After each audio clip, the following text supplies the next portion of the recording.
Well, how about this? WrestleMania is over. 2026 is really the tale of two WrestleManias.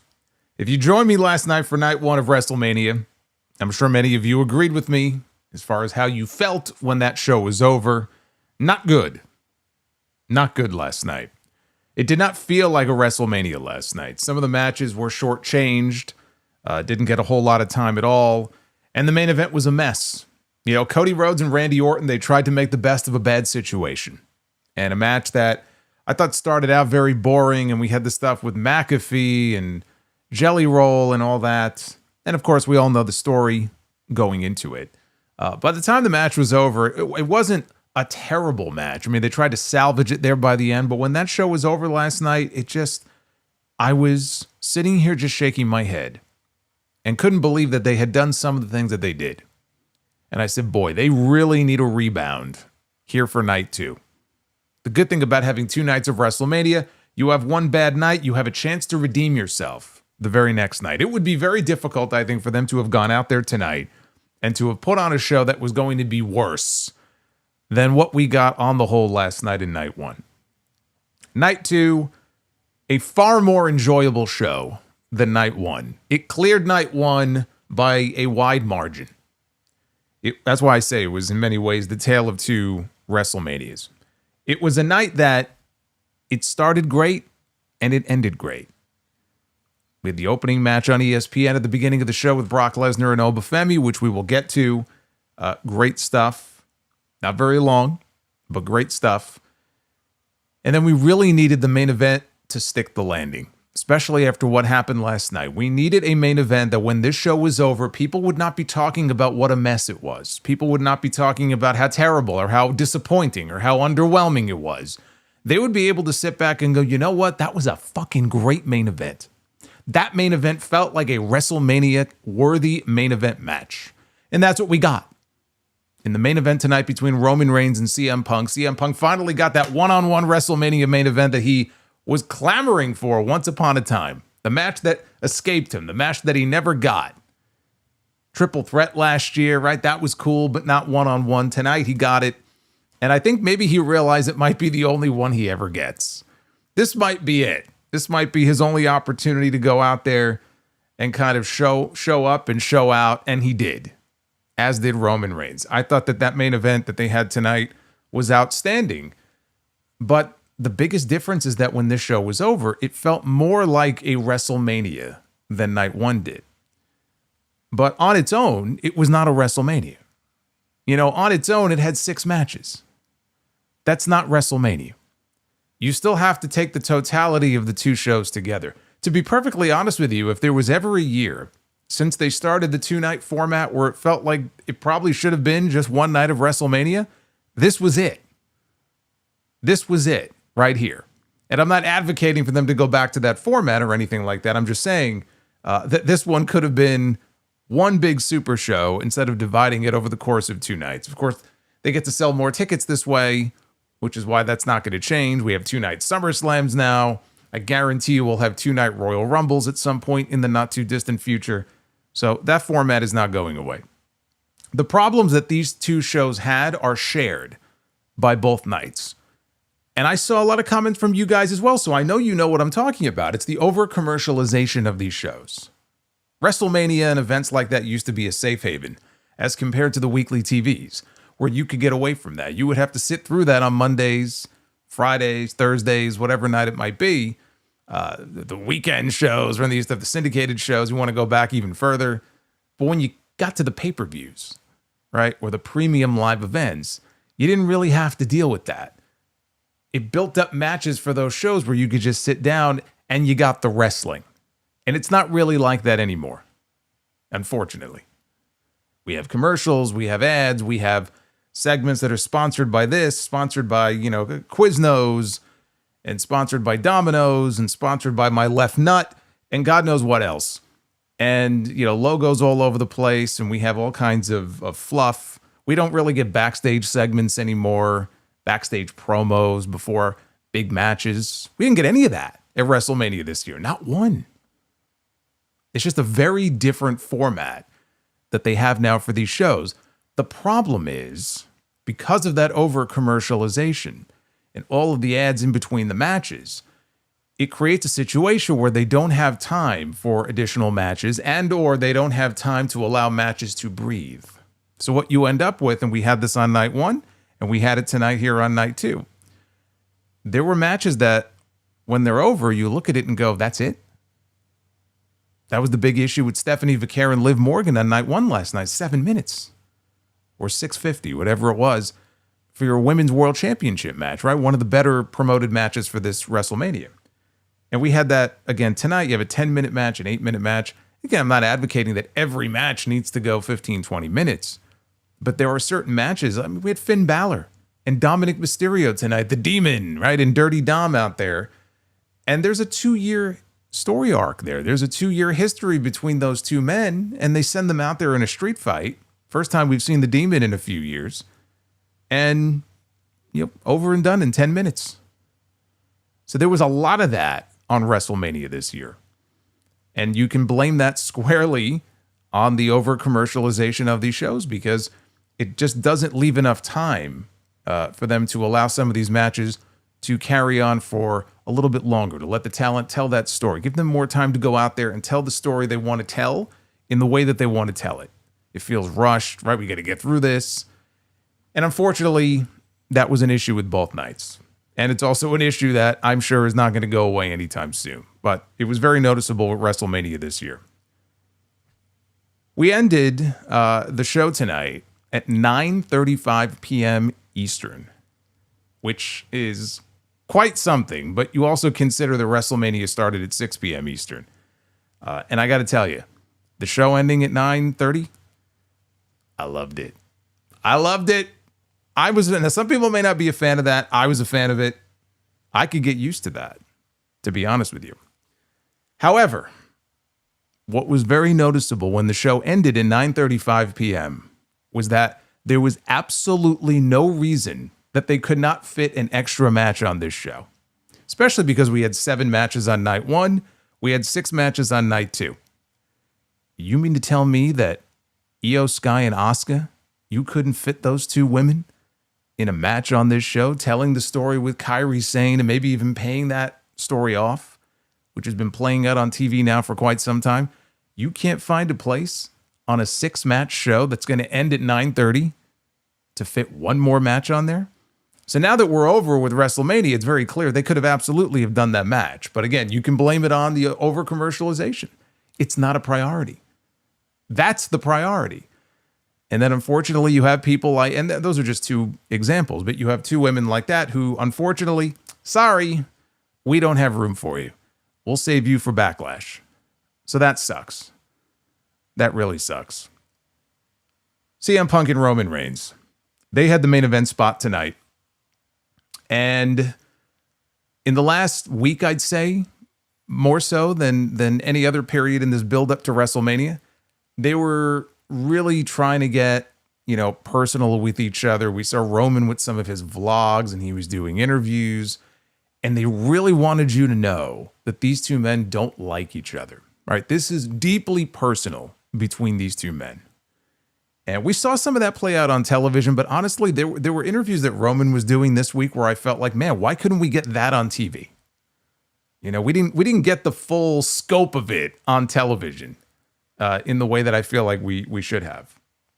But these 2 men went out there tonight and they had an incredible main event. And when it was over, Roman Reigns is once again the world champion. Only this time he is holding a championship that once upon a time Roman himself said was not relevant. That title over there is not relevant. The only title that's relevant is the one that I'm holding. If you want that championship to have any relevancy, you got to give it to me. That's the championship that Roman now has. He is in possession of a championship that was created solely because at the time, the other championships were basically being, held hostage by the bloodline. They were on Roman and they weren't ready to end his reign.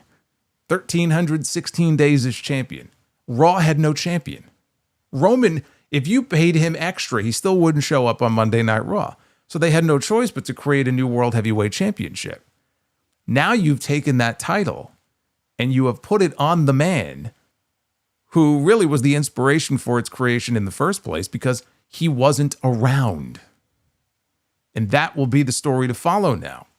Do we get more of Roman Reigns on television going forward? Are we going to see Roman Reigns on Monday Night Raw on a more, not weekly, but on a more regular basis? Because if we're not, then I don't know why we're putting championships on Roman Reigns, who's more of an attraction at this point. And that's my only potential issue with him walking out of WrestleMania as the World Heavyweight Champion.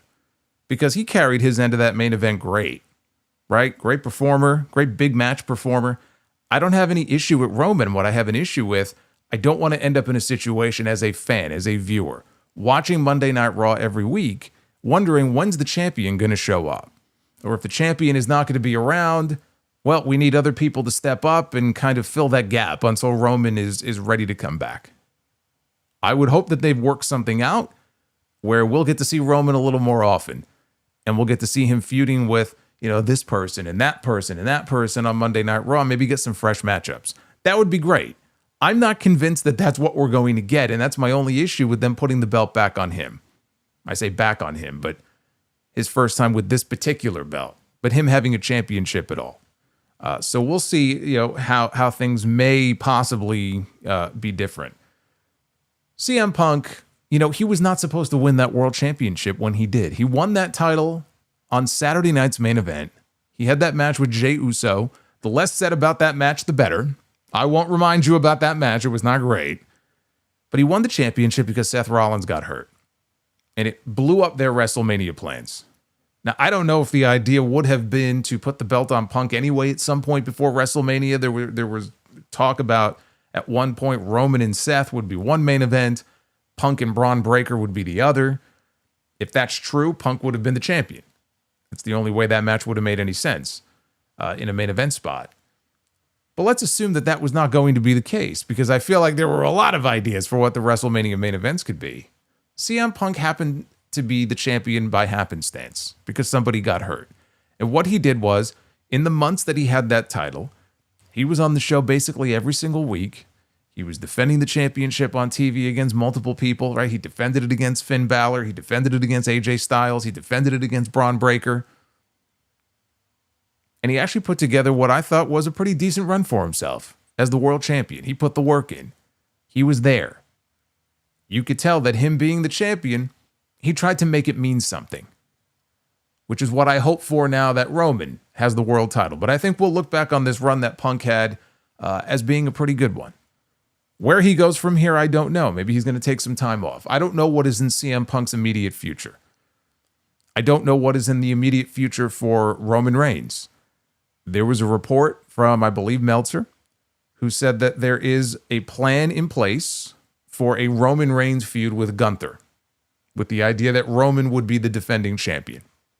Now, I don't know that that's something they're going to be going into now, like Backlash or, June.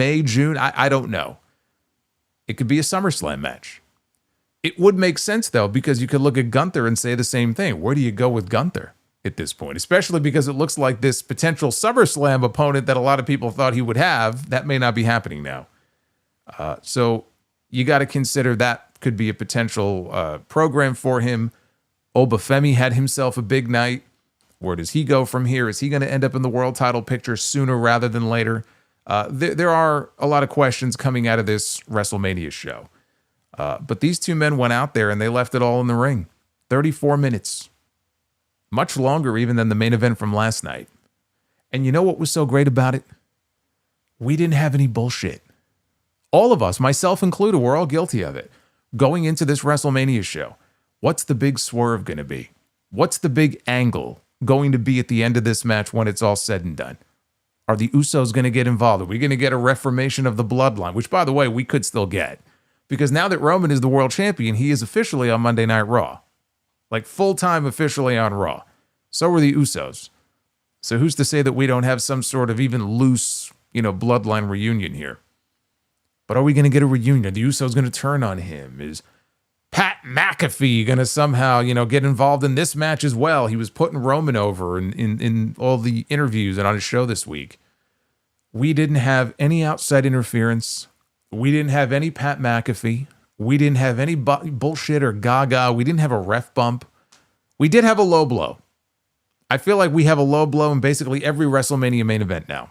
Both nights every year. At least one obligatory low blow. But we didn't have any bullshit. It was two guys who went out there and they had a great wrestling match. Something that we did not get enough of at WrestleMania this year. They had a wrestling match that never felt like, oh man, they're not getting enough time. They got plenty of time. They told a story.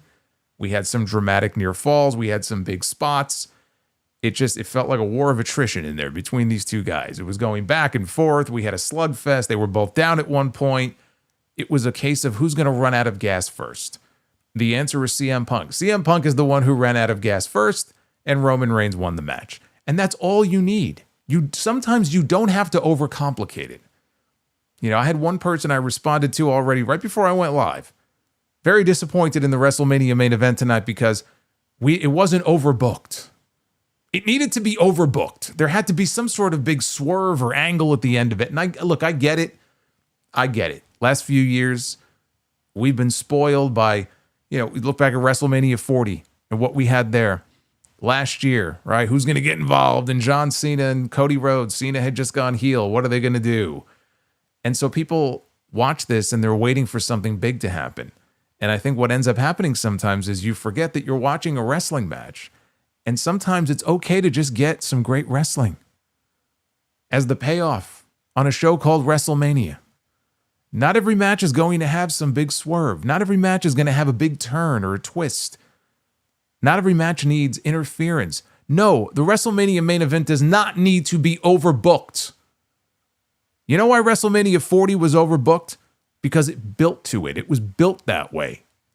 We all knew it before the match even happened, before the match even went to the ring, before people even flew out to Philadelphia for that show. We knew what that main event was going to look like, and it was fucking great because the story called for it. But that's not the case every single year. You can't approach these matches that way because if you do, then yes, you're going to be disappointed 9 times out of 10. Sometimes you just sit back and enjoy a great wrestling match. And that's what we got tonight in the main event. So I thought that was fantastic. It's a good thing we had a WrestleMania that ended without leaving a sour taste in our mouths. We know what that felt like last year. It didn't taste too good. So I like the fact that we didn't have that at the end of this show. Roman Reigns was not the only new champion that we had tonight. Rhea Ripley is the new WWE Women's Champion. Jade Cargill, no longer the champion. The reign of Jade has come to an end. I'm sure many people in the chat are celebrating this. Rhea Ripley now a 4-time Women's World Champion, and with that win, officially now a full-time member of the SmackDown roster. So she and Io Sky, no more. Io's on Raw, Rhea's on SmackDown. Although, as we've discovered, the brand split really doesn't mean jack shit. So they could jump back and forth if they want to. Who's going to stop them? Who's going to say no?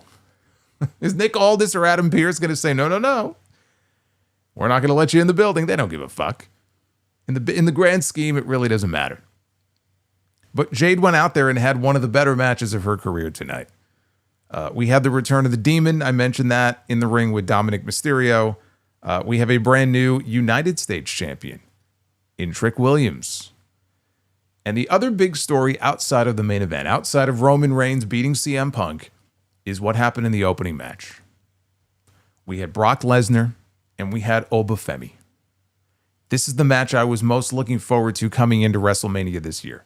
Of both nights, this was the match I was looking forward to the most. And it was the one that I knew coming into it was not going to go very long.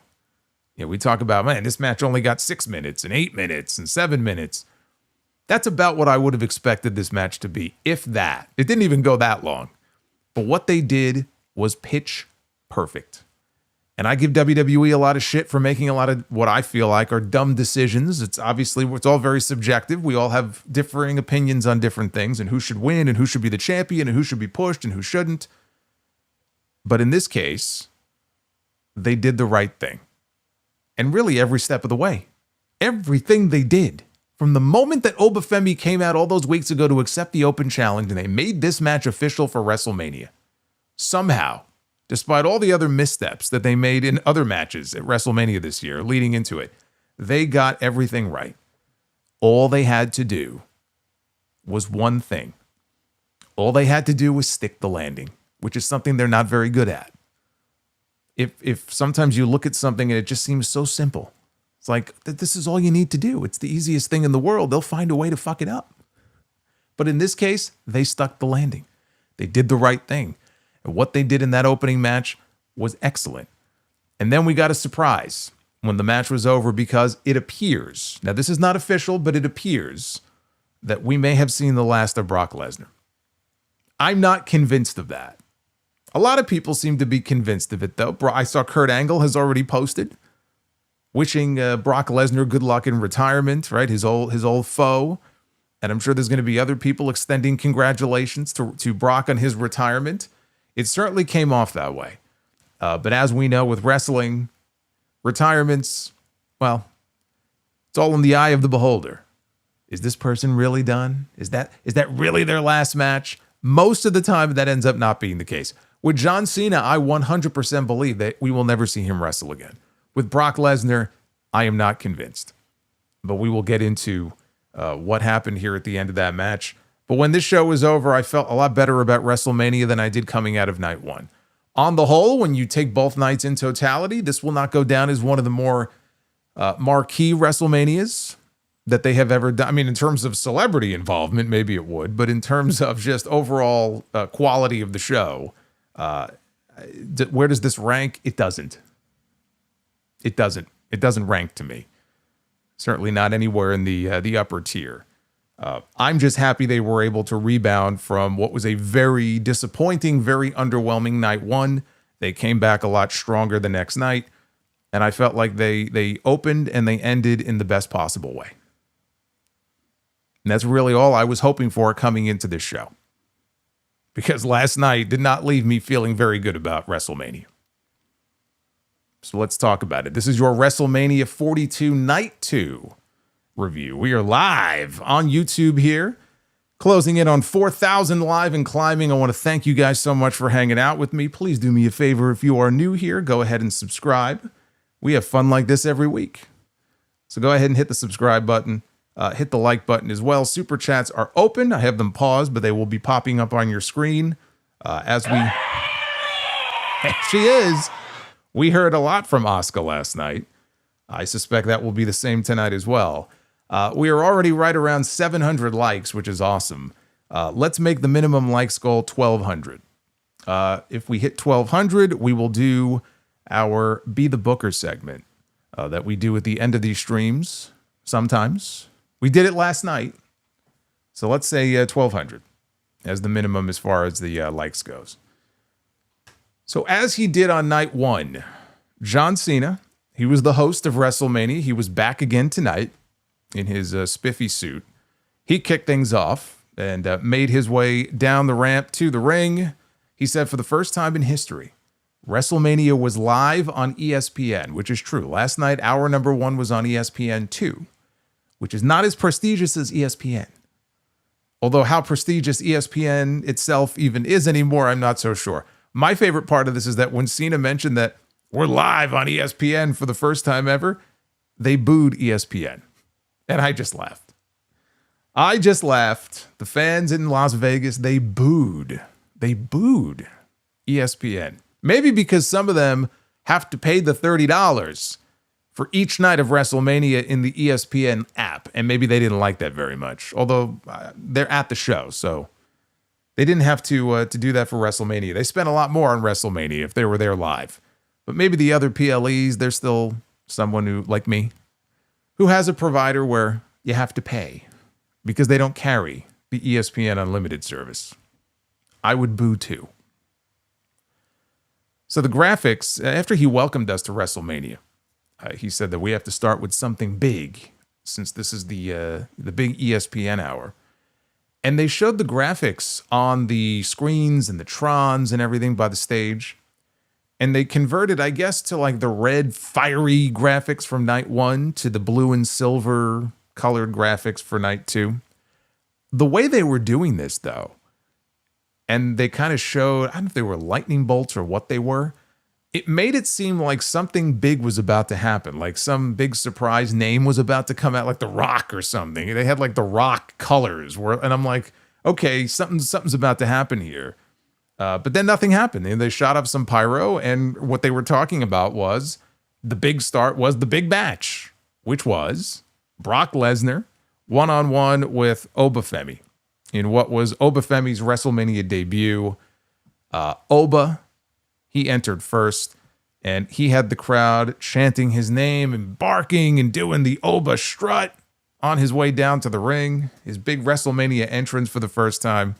Lesnar then entered with Paul Heyman. I do have to take a moment, though, to acknowledge a couple of people in the chat, including M. Mills, who just dropped a $200 bomb.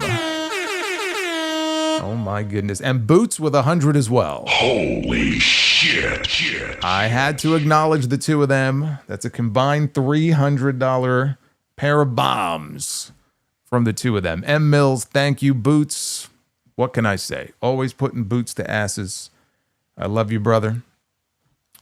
Thank you both. The Solomonster strut.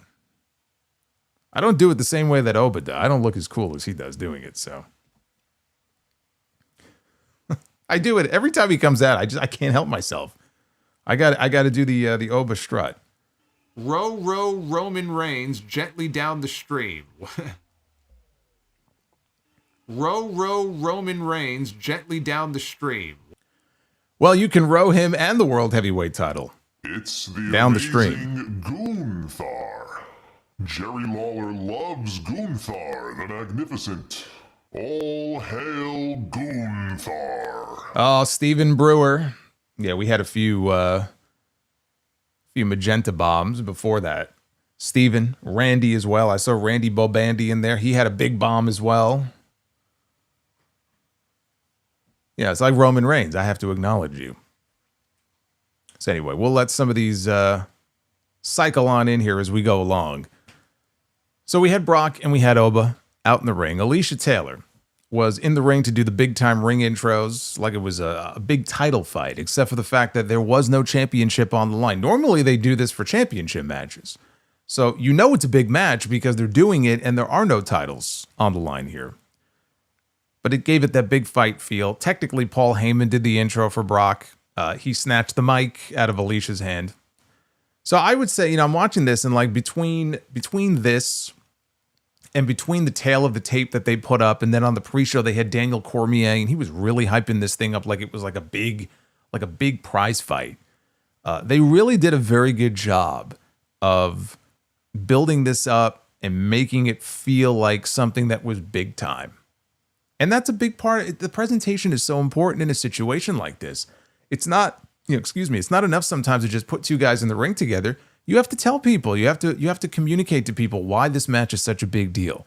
And they talked about this is Oba's first WrestleMania. He's never been in a match this high profile before in his career. This is a make or break night for him.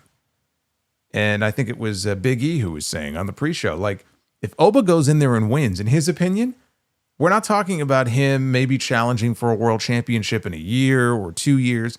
He said flat out, like, if he wins this match tonight against Brock, he should be #1 contender for the World Heavyweight Championship.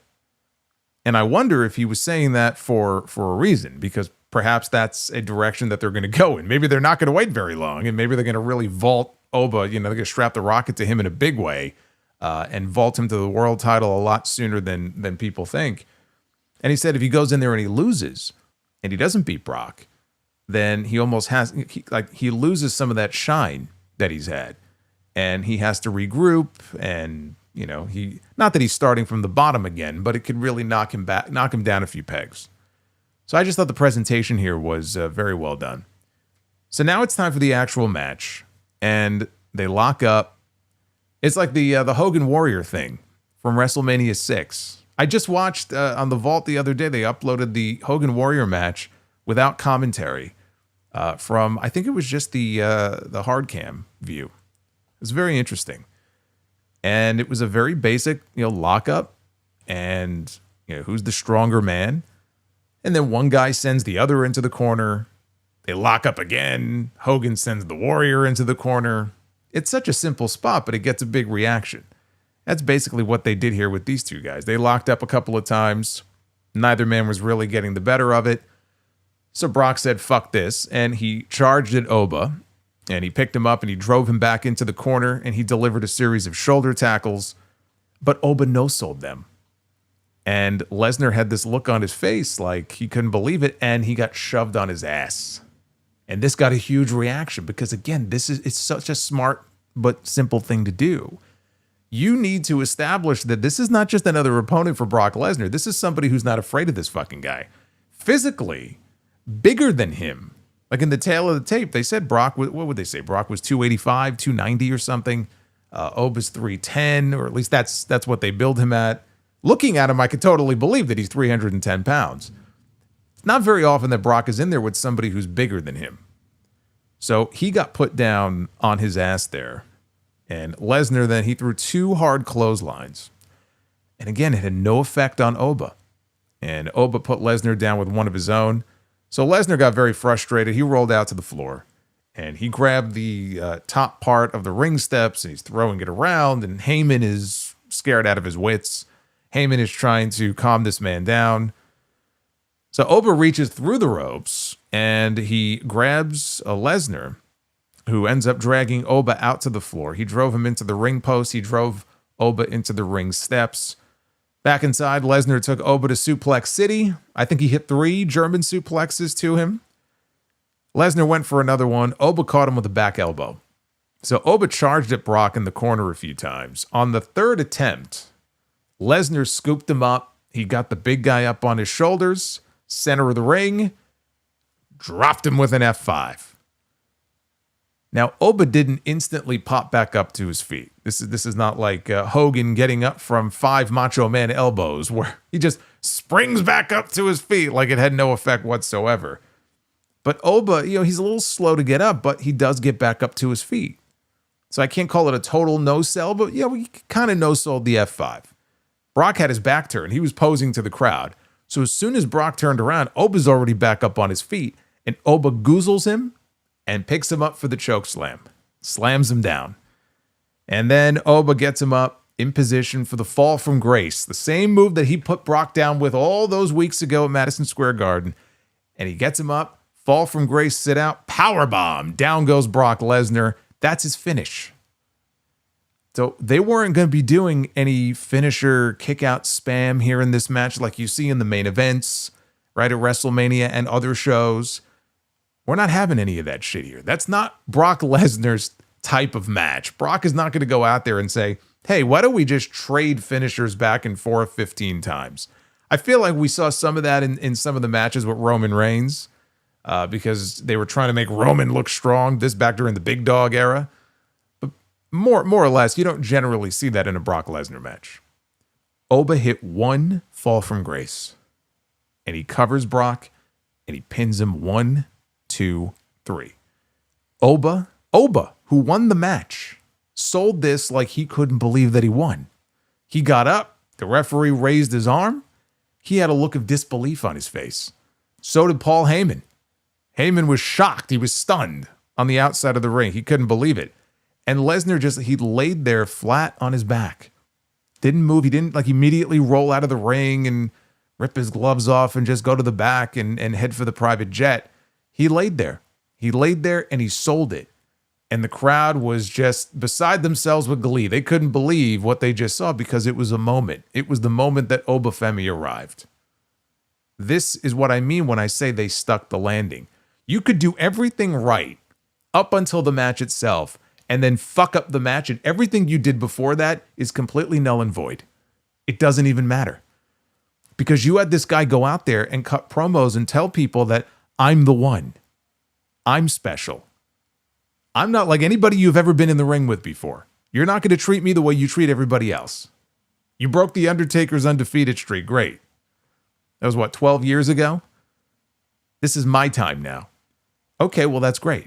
But if you go in there and you fucking lose, what does that mean? Best way to get somebody over is to let them win. because wins and losses still matter. That right there, that win right there, the biggest win that he'll have in his entire career until the day that he wins his first world championship. And I'm not talking the NXT title.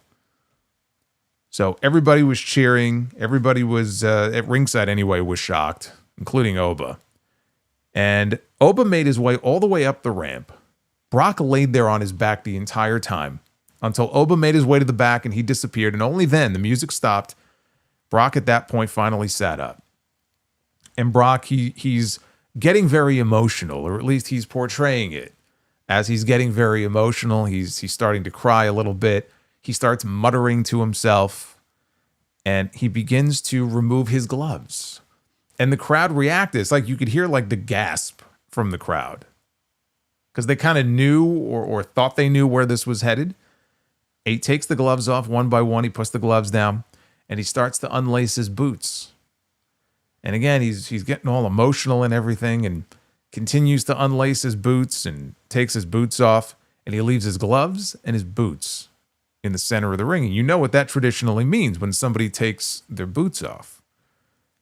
Paul Heyman gets into the ring, and you may or may not have noticed that when he gets into the ring, Brock looks at Heyman and he goes like this. He gives the X symbol. And my initial take on that is when I saw that, I wondered if that was kind of his way of telling Heyman, like, this is a shoot. Maybe he didn't clue Heyman in on what he was going to do post-match. And maybe this is me just being a mark. It's entirely possible. But when I saw him go like this, I said, okay, well, what's the significance of that? My first thought was that maybe, he's doing something that he didn't clue. I don't know if he didn't clue anybody in, but he didn't clue Heyman in. Maybe he wanted to save it as a surprise and get his real reaction. I don't know, but because Heyman was crying. I mean, you can see the tears coming down his face. He was like a blubbering mess out there. And so he hugs Lesnar, and the two of them share a moment in the middle of the ring. He raises Lesnar's arm, and the fans are all cheering. Brock Lesnar came into this match as the heel in this story, right? I mean, some people were cheering him, but he was the heel. He was the heel coming into this. He was the heel coming out of destroying John Cena at WrestlePalooza last year. He was the heel when he linked up with the Vision in War Games, right? When this was over, he was a total babyface. And we've seen examples of that before, right? Look, we saw Randy Savage enter WrestleMania one year, since we're talking about WrestleMania. He walked into WrestleMania one year as the heel. Career-ending match. He lost. By the time that was over, he was the biggest babyface in the building. And the fans in the crowd were crying as he left. And that's what we had here. They were giving him a standing ovation. They were chanting for him. They were cheering for him. They were chanting the man's name. Lesnar dropped down to his hands and knees right in front of the boots and the gloves, paid respect, finally exited the ring, and he and Heyman left together. And again, Heyman was very emotional as well. So they said as much on commentary, but you don't need commentators to tell you what you just saw here. You watch this, and the impression you get is that that was the last match we're ever going to see from Brock Lesnar. He just had his retirement match. And honestly, I could believe that that would be Brock's retirement, because it feels like the way that Brock Lesnar would retire. He would do something like that without telling anybody. Brock Lesnar is not the kind of guy that's going to get a retirement tour. He's not going to get that retirement year like John Cena had. It would be something very similar to like what AJ Styles just had. Very low key. Maybe you don't even say anything. And when it's over, only then do people realize, oh shit, Steve Austin going into WrestleMania 19 didn't want anybody to know other than a handful of people. I think Jim Ross knew, The Rock knew, Vince knew, but very few people knew that that was going to be his final match. If Brock was going to retire, I feel like that's the way he would do it. So it may very well be legit. I'm not totally convinced. And part of the reason I'm not, convinced, if you think back to the segment on Raw a few weeks ago with Gunther and Paul Heyman, and we were talking about the why. Why is Gunther going after Seth Rollins? Is he in cahoots with Paul Heyman? And they had that segment in the back, and he told Heyman, like, you owe me a lot more than just a thank you. The implication being that we're going to get another favor, right? Owed to Gunther, and then what's that favor? Maybe the favor is a match with Brock Lesnar at some point. And Gunther is going to end up being Brock's, final opponent. Could this be a situation where they want you to think that Brock is retired, but they're really saving it for Minneapolis at SummerSlam? And they are going to do a Gunther-Brock Lesnar match. When the time is right, Gunther will cash in, quote-unquote, that favor. And what he wants is a match with Brock. But Brock's retired. So he has to, cut promos and maybe cut promos on Heyman and just do everything in his power to try to coax Brock out of retirement for one last match. That could be the story of a SummerSlam match between Gunther and Brock. I just throw that out there as a possible idea. Is Brock retired, like for real? Is he done? Yeah, it's very possible. It's very possible that what we saw tonight is exactly what it came across as. It may well have been Brock Lesnar's final match. Because think about it. If Brock was going to have, let's say, one more match at SummerSlam and he was going to wrestle Gunther, what would be the point of having Gunther lose that match, right? It would only really make sense if Gunther was going to go over, especially if Brock was leaving. Because I just can't even fathom having Brock be the one to end the Undertaker streak in 2014, which was kind of pointless. And then 12 years later, this guy that you've built up retiring everybody, and Brock is the one who beats him. It's fucking stupid. It doesn't make sense. But he lost here. And I don't know that they would want Brock losing to Oba and then losing to Gunther and just losing everything on the way out. Hard for me to envision that. Maybe he lost to Oba because he knows this is it. This is the perfect way to go out. And you know what? It really is the perfect way to go out. I don't need to see Brock Lesnar and Gunther. I'm sure it would be a cool match. I mean, with Brock, you know what you're going to get. You're not going to get a long match. You're going to get a lot of suplexes. It's going to be very smash mouth for about 3 or 4 minutes, and then it's going to be over. Like you can close your eyes and visualize the match in your head. And it would be fine, but it's pretty cut and dry what you can expect in that situation. I don't need to see a Brock Lesnar and Gunther match. I think that the way Brock Lesnar went out tonight would be the perfect way for him to go out for good. Even though I'm not convinced that that's what we saw here tonight. Because I think the first big payday offer, whether it's Saudi or some other event, Brock will be right back out of retirement. I mean, that's just, he's all about business. Brock's all about business. He's not about like, oh, my legacy. I don't think he gives a shit about that. I think he basically said as much. He did that interview with, I think it was one of the Barstool podcasts a few weeks ago, and they may have asked him about that. And he goes, my legacy is my kids. Like all these accomplishments and achievements, he doesn't, like, it's a work. It's a work. He doesn't give a fuck about that. He's made a fuck ton of money. He's got a bunch of kids who are, different, they're athletes in school, and he tries to go to their games and their events and stuff. That's his legacy. That's what he cares about.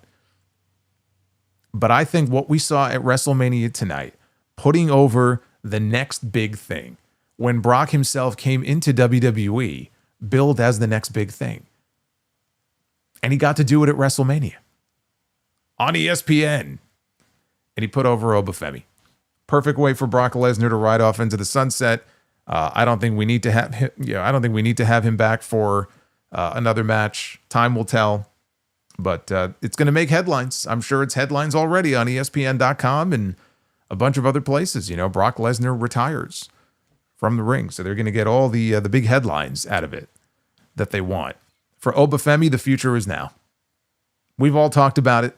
This guy is the future in this company. This will be the guy in WWE. Certainly one of the top 2 or 3 guys for many years to come. And tonight was the crowning. The official crowning of a new star. Could not have gone better than it did. So after that, we had the second match of the ESPN hour. It was a 6-way ladder match for the men's Intercontinental Championship. Penta defending his title against Dragon Lee, Javon Evans, Rusev, Jade McDonagh, and Rey Mysterio. Pray for Rey. I should have started the hashtag.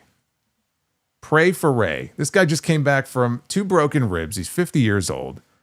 And you're putting him in a 6-way ladder match. Please protect Rey Mysterio. That was my first thought coming into this match. Penta, Rey, and Dragon Lee, they all wore red. Penta and Rey in particular, there were moments in this match where I had to stop and be like, oh, okay, that's Penta. Oh, that's Rey. When you try to take notes and keep track of what's going on here, and you have two guys that are both wearing masks, they're both wearing red, it can be a little confusing.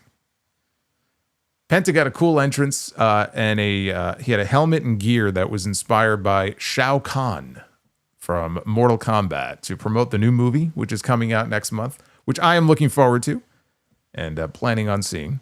Mortal Kombat 2, Carl Urban as Johnny Cage. So this was nonstop action. It's the amazing We got to talk about Gunther first. Jerry Lawler Hold on loves here. Gunther the Magnificent. All hail Gunther. Oh, it's Big B from SA. Is that San Antonio? Look at Richie Rich over here dropping all this money on me. Hey, I just want you to know, I think you rock. I don't mean the rock, a rock, you rock. Yeah, no rock. And I just wanted you to know that. Oh, there's Boots. I was waiting for that to pop up. Oh my God. Over here dropping all this money on me. Hey, I think that's the last one that you came know, in for now.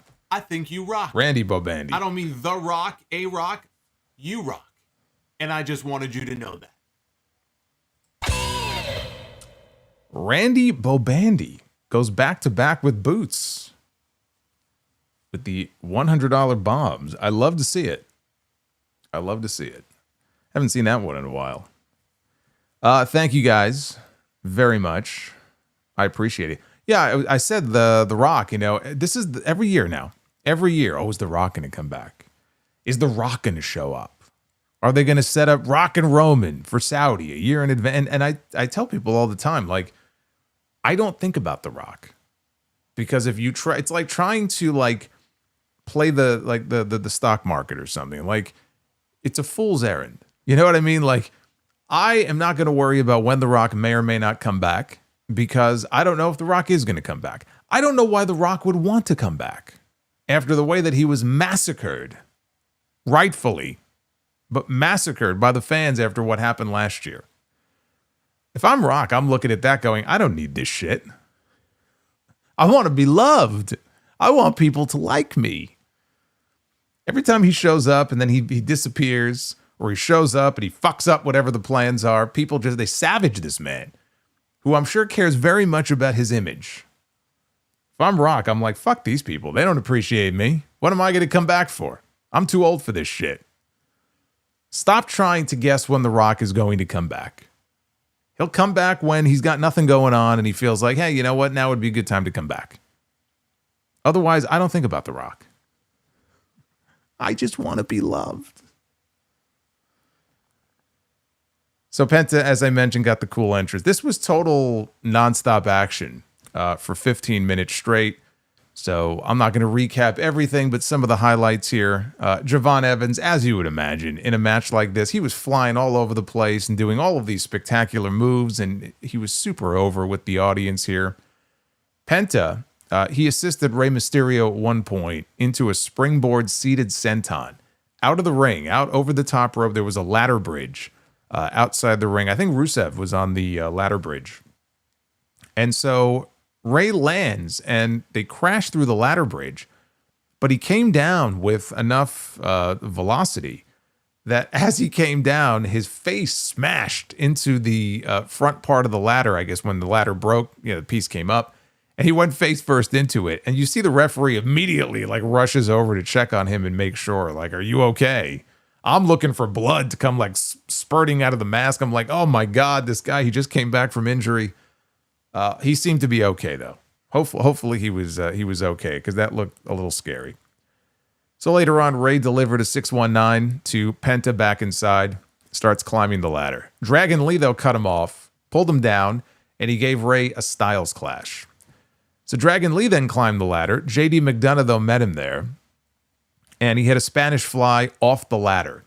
Now, one of the two big high spots here of this match, and really of the entire night, saw Penta hit JD McDonagh with a Mexican Destroyer.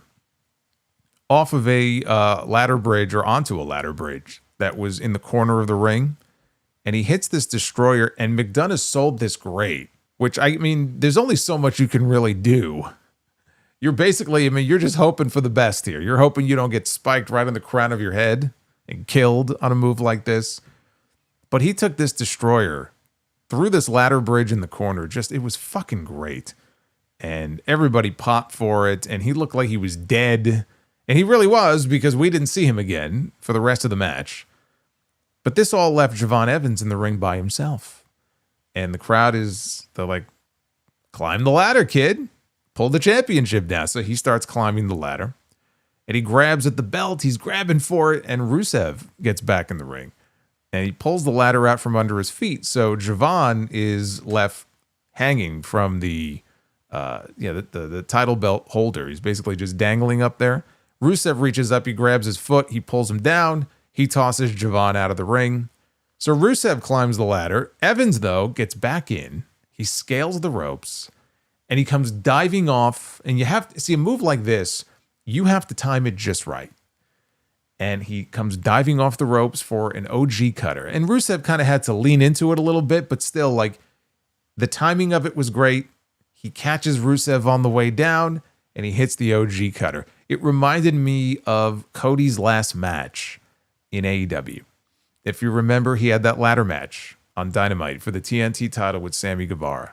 And there was a similar spot in that match where I think Sammy came off one ladder and then hit Cody with it, but he hit him with a cutter it was this spectacular spot. And that's kind of what this reminded me of a little bit here. So it looked incredible.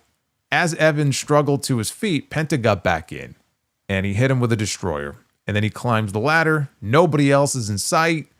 And he reaches up and he pulls down the championship to retain. This was an excellent spot fest type ladder match, which really all ladder matches are. Because at this point, everything that you could do in a ladder match has basically been done. Very, very rarely will I see something in a ladder match and I'm like, holy shit, I never saw that before. So it's hard. Because everyone's trying to top themselves. You got 6 guys out there. You know, this is not one-on-one where you can kind of work at your own pace and tell a story. And like, there ain't no story to be told in a match like this. This is 6 guys that are like, okay, we are only going to have so much time. We're on ESPN. So they're going to want this match done before the top of the hour. Let's get our shit in. You got 6 guys. You want to give every single one of those 6 guys a chance to do something in the match. So I felt like they all had a chance to shine at one point or another. McDonagh, again, selling that destroyer. Javon was flying all over the place. Rusev was just killing everybody. Ray did the seated senton through the ladder bridge outside. Dragon Lee looked good in there. And then you had Penta. So everybody had their moment here. I just thought it was an excellent, fun ladder match. I know some people may be upset that Javon didn't win the belt. I coming into it, I didn't see the need for it. Penta just won the championship. I mean, Penta's only had the championship for, I think, less than 2 months. I think he won it at the beginning of March. Way too soon to take that title off of him. He's super over. He's still in the early days of this run as the champion. Why are you going to take the belt away from him? To do what? To rush it onto a 21-year-old kid who's going to be there for, as long as he can stay healthy, he's going to be there for a long, long time. Believe me, Javon Evans is going to have a lot of opportunities to be Intercontinental Champion. He does not need to win the title right now. All he needed to do was go out there and do exactly what he did. He had one of the more memorable moments of the entire night with that OG cutter. So he went out there and he had a great match. Doesn't mean he has to win.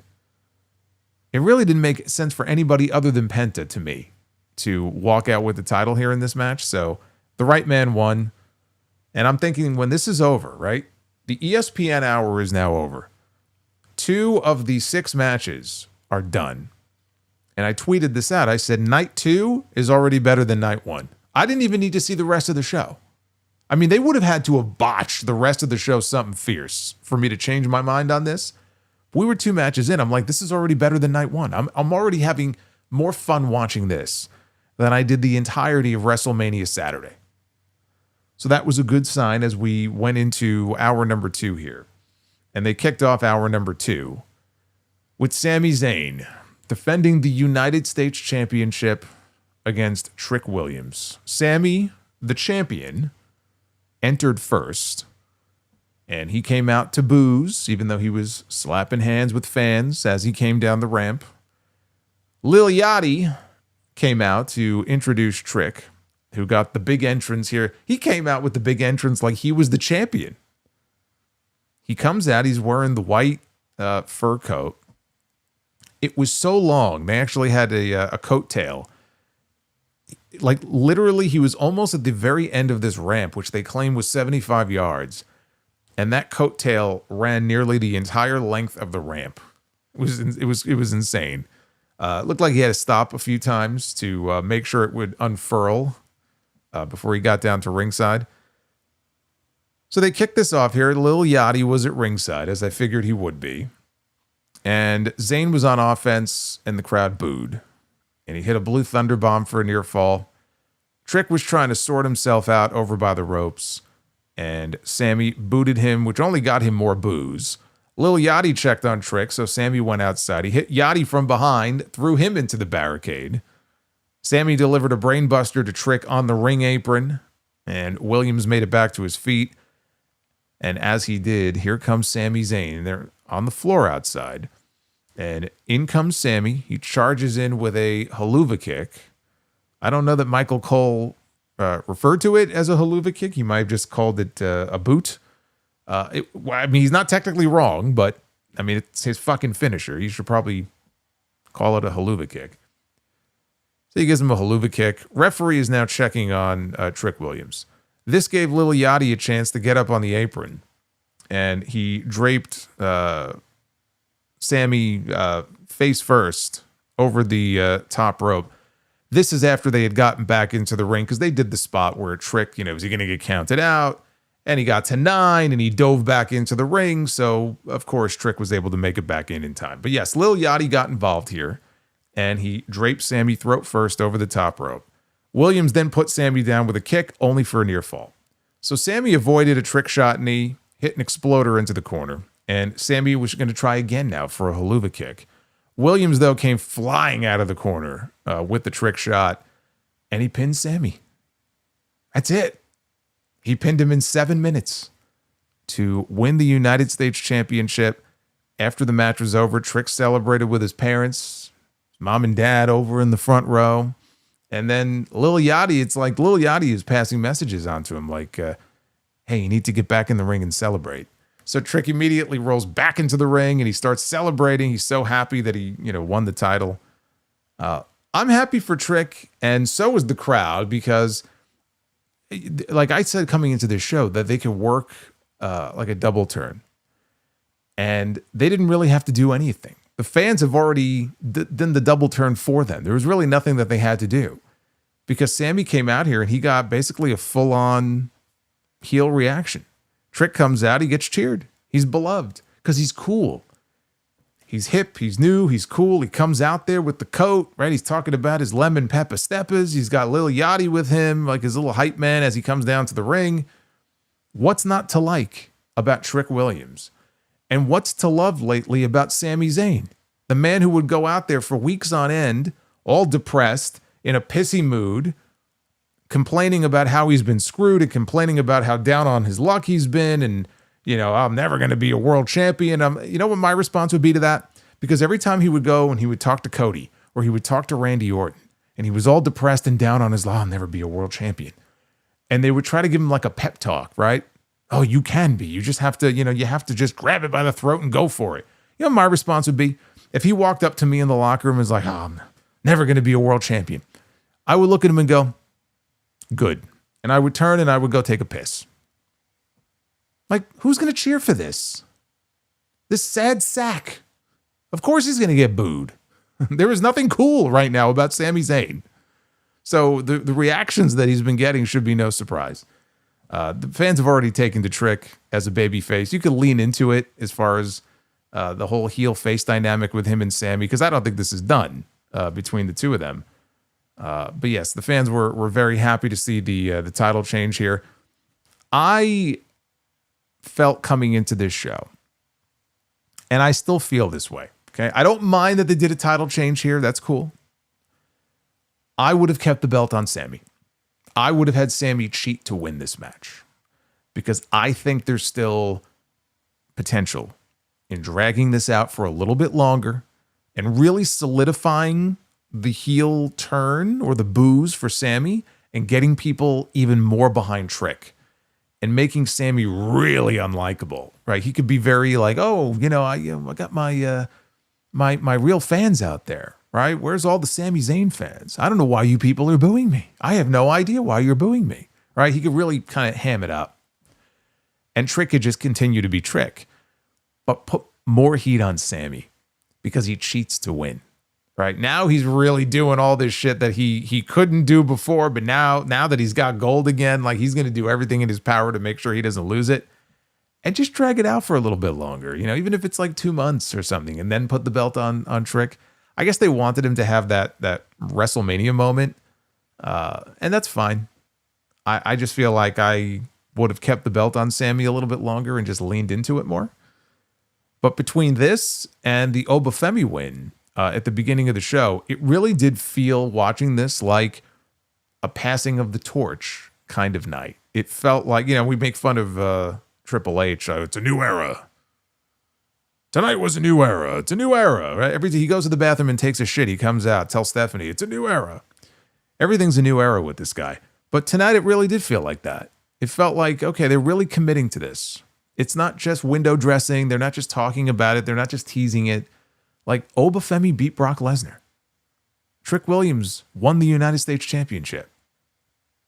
Javon Evans didn't win the Intercontinental title, but still, he had a standout performance in the ladder match. Like, these are some of the names that they are going to build things around in the future.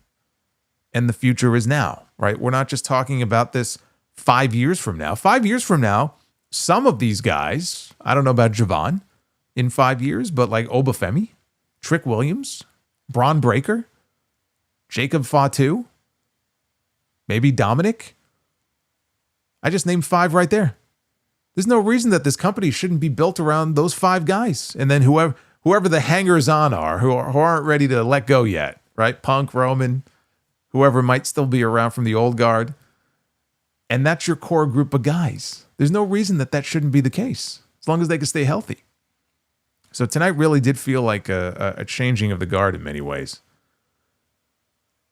But I do have to delve into the bad here. Because even though it was cool to see Trick win the championship, the match itself, it was okay. The problem is it went 7 minutes. You blinked and the fucking match was over. Another reason why I wouldn't have wasted a title change on like a nothing 7-minute match like this. I think you could have built it up into a more dramatic moment. There really was no drama here. It was like the match ended, and I feel like I couldn't be the only one who felt like that's it. Like I wasn't expecting that to be the finish. So it was a very basic nothing, like we say, like a TV match. Even if this match had taken place on TV, I would have felt the same way. Like, oh, that was a nothing match. Even for TV, it wasn't enough, let alone WrestleMania. So this ties into what I talked about at the beginning of the stream where, you have matches on the show that in some cases are just too short to really mean anything. On a show that already only had 6 matches to begin with. Why can't you find more time for your United States Championship match? Like, I don't understand. You couldn't spare 5 more minutes for these guys so they could have a 12-minute match instead of a 7-minute match? I don't understand why so many of these matches, even with the commercials, had to be shortchanged like this. Like on a show like WrestleMania, there's no reason for that. You could have built more drama down the stretch. And that was something that was, I think, sorely missing here from this match. But again, it's a product of all the advertising, right? They have to plug all their sponsors, and unfortunately, it comes at the expense of actual wrestling here on these shows. But after this, it was a street fight between Finn Balor and Dominik Mysterio. Finn Balor as the Demon. They made this a street fight on the pre-show. I don't know why. I wasn't watching the pre-show at the time when they made this initial announcement. So I don't know why they waited until an hour before the show to tell us that, oh, guess what? It's going to be a street fight now. And they didn't mention this on TV this week. So that was a late addition. And with over 2 years of history between these two men, we had no video package before the match, like no dramatic video package showing us like the history in the Judgment Day between Finn Balor and Dom and all the drama they've teased at times between these two men over the last couple of years. Say his name and he appears. I believe in the monster. I believe in the monster. Cause they love him in London, in Paris, in Tokyo, America, Scotland, and Canada, and Mexico. They say, I believe in the monster. I believe in the monster. Beat that, Liv Morgan. You think Liv Morgan has this great theme song for herself? That ain't got nothing on that. That's real music right there. How long before we get Joe Hendry back on WrestleMania? He already had his WrestleMania moment with Randy Orton. You believe in Solo? I do too. He's an okay guy. M. Mills, again, thank you very much. It's the amazing $200 Gunther. bomb. Jerry Lawler loves Gunther the Magnificent. All hail Gunther. That's right. Never forget Liver Morgan.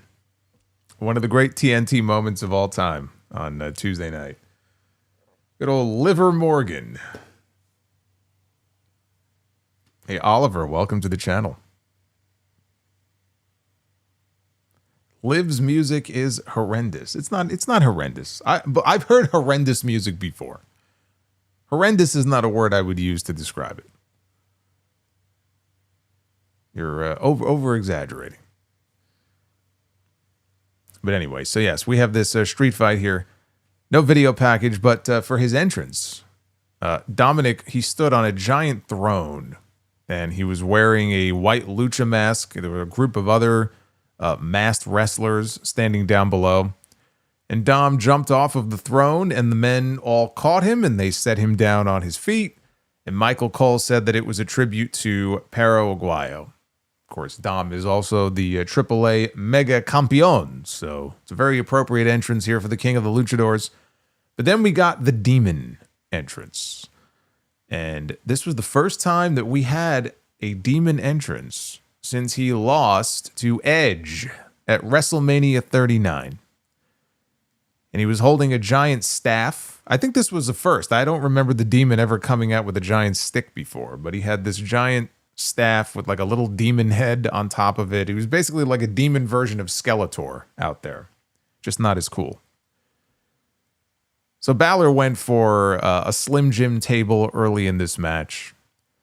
Dom hit him with a suicide dive, though. And Dom used the kendo stick. That was what was missing last night. We didn't get enough kendo sticks on the show last night, so we had to bring him out for WrestleMania Night 2.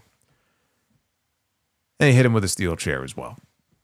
So then he set up 2 chairs, seated. Balor, though, dropped him on the chairs instead. Dom came back with a 619 and a frog splash, and Balor kicked out at 1. So Balor hit a pair of drop kicks. He missed the coup de grace. Dom set up a table in the corner. Balor, though, avoided it, and he hit a sling blade. And Dom ended up putting him through the table anyway. And then he wrapped a chair around Balor's head, and he hit him with the... He was in the ropes, and so he hit a 619. And then another frog splash, only for a near fall. So now Dom is frustrated. He is wailing away on Dom. He's wailing away on himself. Isn't that quite the visual?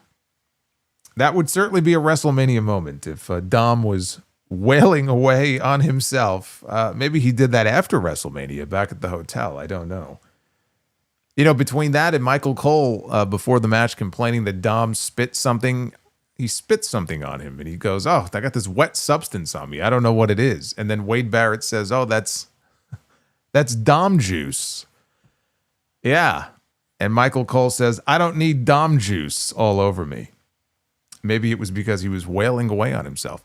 But he was wailing away on Balor with a chair across the back. And then he set up another table in the ring. Balor got back up to his feet, though. And then he wore Dom out with a chair.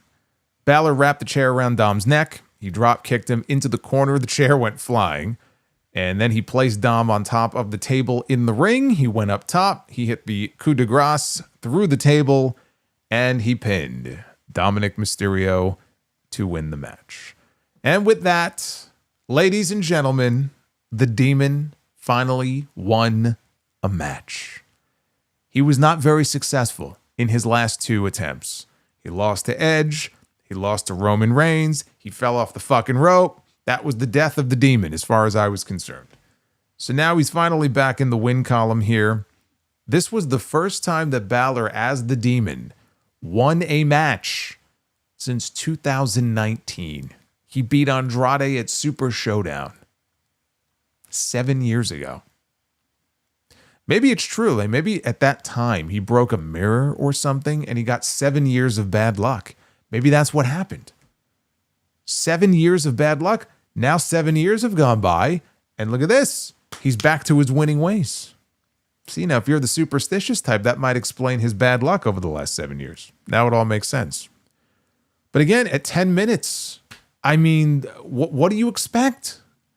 They didn't do enough here to make it feel special for a rivalry that was built off of a relationship that goes back at least a couple of years. Right? And it turned sour and they kicked him out of the group. He was excommunicated from the Judgment Day. That was his group. And they gave it 10 minutes. And then as street fights go, it was pretty tame. I mean, it was solid enough for what it was supposed to be, but this was supposed to be, finally, we're getting the big match between Finn Balor and Dominik Mysterio. And oh, by the way, it's going to be the Demon. And then an hour before the show, oh, by the way, it's going to be a street fight. Oh, okay, great.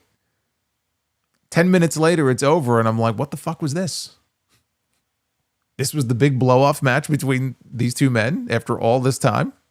It's very underwhelming because they just didn't give it enough time. That's the big story of WrestleMania this year.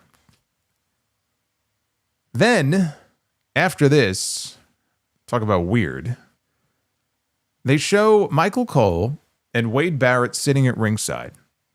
And sitting right next to them with a headset on. No mic. Got the headset on so he can hear them. But if you'll notice, there was no microphone on his headset. But there's this man. I have no fucking clue who this guy is. He is sitting next to Cole and Barrett. His name is Adam Weitzman. And they introduce him. And I don't recall what Cole said as far as why this man was there. He was going to sit in on commentary for the next match. And I'm like, who the fuck is this? So I go to the Google machine and I look this guy up. He's an entrepreneur and he's the CEO of a scrap metal company. I think the guy's a billionaire.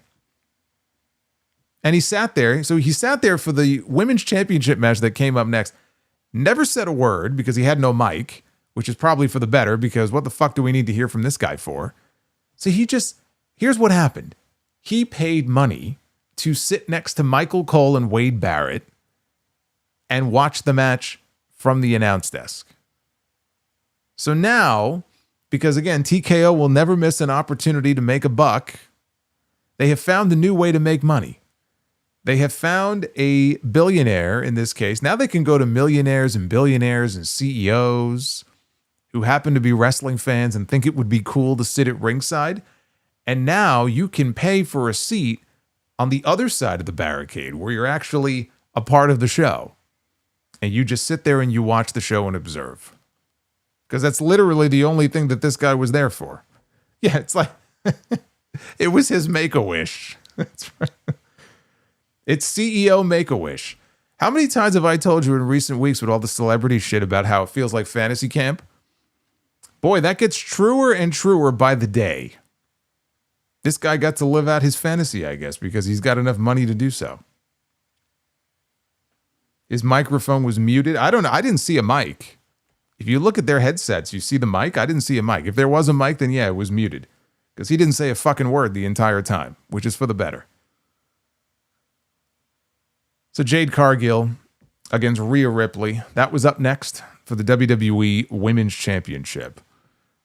No Michin, no B-Fab with Jade as she made her way. She entered first. I'm not a fan of this, by the way. This is multiple times now on this show where they had the champion enter first. I'm not a fan of that. Call me old school. I'm not a fan of the champion entering first. I mean, certain situations, if you're a big enough star, I get it. It's like The Rock or somebody coming out. The Rock is probably not going to enter first. You know, he will enter last and the champion can enter first. But generally speaking, why do we have the champion entering first?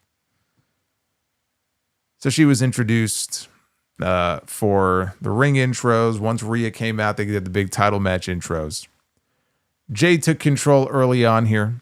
And by the way, I mentioned no B-Fab and no Michin, no Io Sky either. So Jade took control. She hit a Blue Thunder Bomb for a near fall early on here in this match. Jade avoided a Riptide attempt, and she hit a Spine Buster for a 2 count. And then when Jade went for Jaded, Rhea countered into a roll-up, only for a near fall. So now, again, we're only a few minutes into this. Here comes Michin. And she gets up on the apron for the distraction. As that's happening and the referee's attention is diverted, B-Fab gets into the ring. She saves Jade from a razor's edge. And when Rhea charged into the corner, she went in shoulder first. So then Jade had the referee distracted as Michin booted Rhea's head into the ring post. So Rhea ended up outside the ring. And as Michin and B-Fab were about to pounce on her, the referee caught them. And the referee was about to eject the two of them when all of a sudden we hear Io Sky's music. And here she comes. This is her WrestleMania moment because they couldn't find time for a fucking match for her. So we'll at least have her do a run-in. We'll give her a little something to do here on this show so she can show her face. The woman who was part of the best fucking match the entire weekend last year is relegated to a run-in where she goes after B-Fab and Michin. That's a failure on creative is what that is. So she comes running down to the ring, and she wipes them both out with a springboard moonsault. Inside the ring, Jade avoided Riptide again. She mowed down Rhea with a pump kick. She set Rhea up for Jaded, and Rhea countered out of it. It was actually a cool spot, the way she countered out of it, and transitioned into a Riptide, and she pinned Jade to win the Women's Championship. This was honestly, it was one of Jade's better matches that she has had. I don't know if it was her best, but it was up there. For Rhea, because when I think of Jade's best matches, the first match that always comes to mind for me is her last match in AEW against Chris Statlander, which I think is where she lost the TBS title. I remember that being a very good match. And then in WWE, she had that match at Evolution last year, the hardcore match with Naomi. And I remember that being very good as well.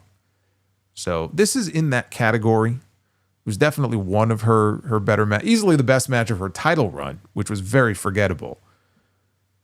For Rhea Ripley, I can't say the same because Rhea's had matches at WrestleMania that were so much better than this. I mean, you compared this match to WrestleMania against Charlotte Flair at 39. Even the match at 36 in front of no fans was excellent. But you compare it to like Rhea and Charlotte at 39, the triple threat last year that Rhea was a part of. I mean, this match is nothing compared to those matches. So for her, it was just like, all right, you know, I'm gonna have an easy night off basically this year.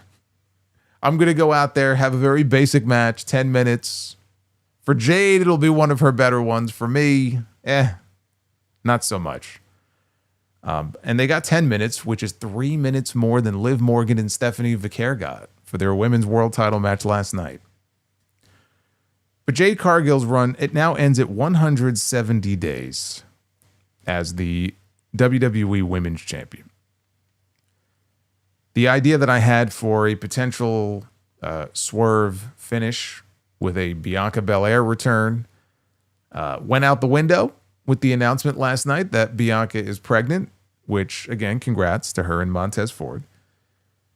And so I was looking at this and going, if she does retain the title here, I don't know where you go with the women's division on SmackDown. It becomes very cloudy as far as like what's next for Jade. I look at the 170 days that she had as champion. Her reign sucked. It was terrible. She didn't even defend her title for the first 100 days. It was boring. It's boring television when you have the champion doing nothing. So her run was very forgettable. I don't think anybody is clamoring to see it continue. So now they're going to give it to Rhea Ripley. Rhea Ripley then is going to be full-time on SmackDown. She has to be. She's the SmackDown champion now. That would seem to mean that her partnership, her alliance with Io Sky is going to go on the wayside for the time being. And we look at what the future looks like as far as Rhea as champion. Now, first of all, I've talked about SmackDown's women's division and how depleted it has been. They still need to call up some new faces from NXT. I'm sure JC Jane is going to get the call up as soon as this week. I could see her on the main roster. I would have her on SmackDown. Sol Ruka is another name I would expect to be called up very soon. But I look at the people who are currently on the SmackDown roster, right? Rhea Ripley is champion now. Who is she going to work with? I think we get probably one more match with her and Jade. I don't think they're quite done yet. That's what Backlash is for, hence the name. So we probably will get one more match with her and Jade. Assuming Rhea wins that and they move on, you've got Charlotte Flair on that brand. A lot of history there between Rhea and Charlotte. I could see them running that back at some point down the road. Tiffany Stratton.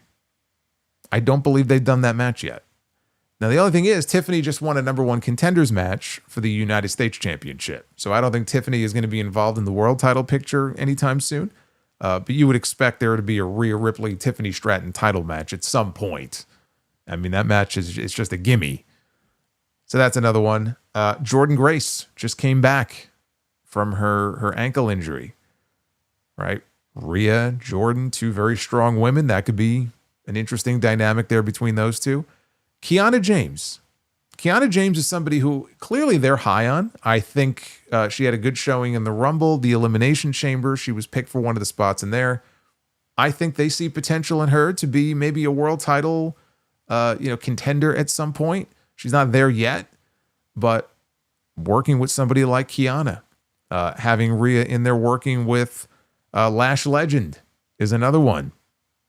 These are all potential opponents for Rhea Ripley. So you can list out 4 or 5 different women right there.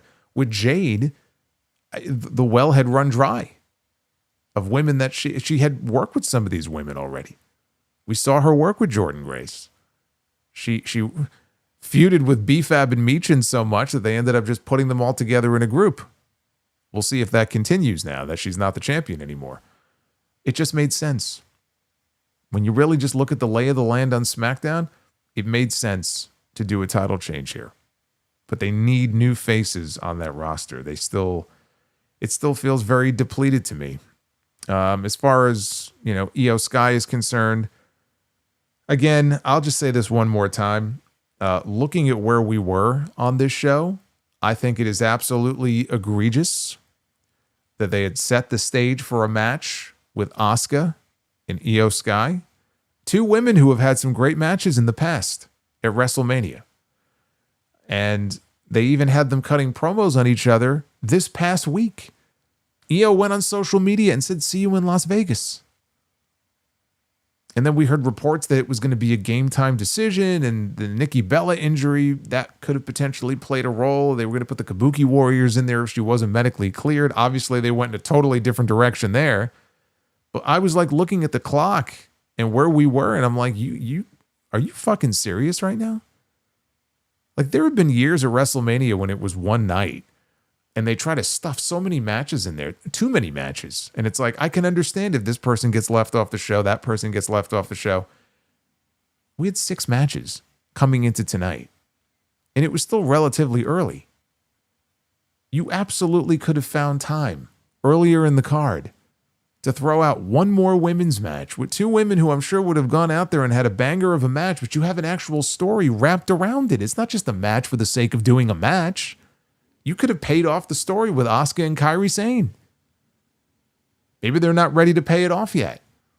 But they've been trying, Io's been trying to get through to Kairi for so long. Why are you still listening to her? You got to get away from her. It's this toxic, abusive relationship. Imagine the reaction that Kairi would have gotten if she finally came to her senses and said no more to Asuka. She said no and stood up for herself. So you had a story there as well. And the fact that they still could not find room on the card for them, I think is it's just a fucking embarrassment. God forbid we should get a little more wrestling, a little more action on this show. We didn't get enough of it this year. We didn't even get 90 minutes of action on the show last night. I didn't add up the numbers for tonight. I don't know if it's better or worse. Probably worse, because we had 6 matches instead of 7, but the main event was pretty long, so who the hell knows? Probably just based on the main event alone, it went more than 90 minutes of in-ring action. But that's, again, for WrestleMania, it's inexcusable. So after a bunch of commercials, John Cena was already in the ring. And he was there to announce the attendance, as he did for WrestleMania Night 1. He claimed the official attendance for Night 2 was 55,255 fans, making the overall attendance for this entire weekend 106,072. If you're wondering how that compares to last year, I believe the combined total last year was in the range of 118,000. So 106,000, and even if that's not the exact number, it's probably in that ballpark.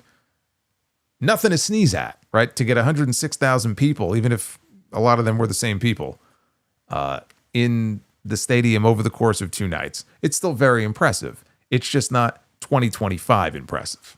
2026 was not quite at the level of 2025 in terms of the numbers. That's why we got Pat McAfee on Night 1. And how many tickets do you think Pat McAfee sold?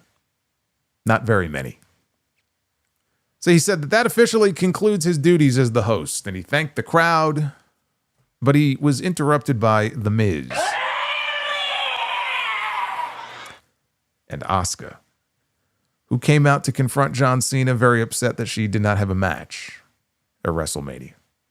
See, I would have liked to have seen that. Asuka comes out, puts John Cena in the Asuka lock.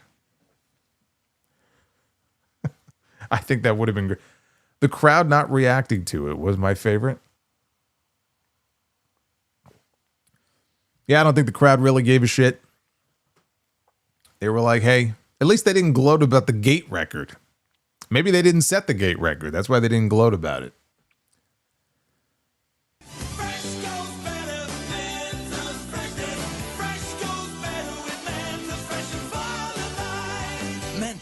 The Fresh Maker. You know what Asuka should have done?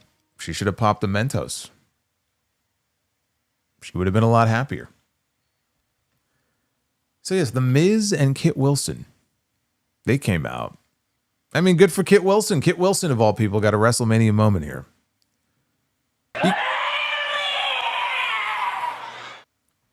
But Miz came out with him. He said Cena left a hole in the locker room that he's now filling. He didn't get his WrestleMania moment last year, and he's not leaving the ring until he gets his moment here at WrestleMania 42. So Cena shook hands with Mike. So good to see you, Mike. And then he asked Kit Wilson, who are you? And he introduced himself. Cena said, so what I'm hearing is that you want a WrestleMania moment. He says, okay, fine. And Cena backs into the corner. And that brought out Danhausen, who had a blimp both nights, by the way, flying overhead in the stadium. He had a Blimphausen with his face on it. Danhausen comes out riding in what they called the Danhausen Mobile. Very original. And he had an army of little Danhausen midgets with him on stage. And they were all very surprised by this. What are these people doing out here? But Michael Cole on commentary said, before the internet and people get hot at me, that's what they wanted me to call them. They wanted me to call them midgets. And I'm just thinking to myself, oh, so you knew they were coming out here then. You kind of gave away the game there. You can't pretend like, oh, what are these people doing out here? Oh, well, they told me. They told me when they come out here to call them that. Oh, okay. Apparently they clued in Michael Cole here in advance. So anyway, the little guys, they followed Danhausen in the Danhausen Mobile as he drove down the ramp to the ring.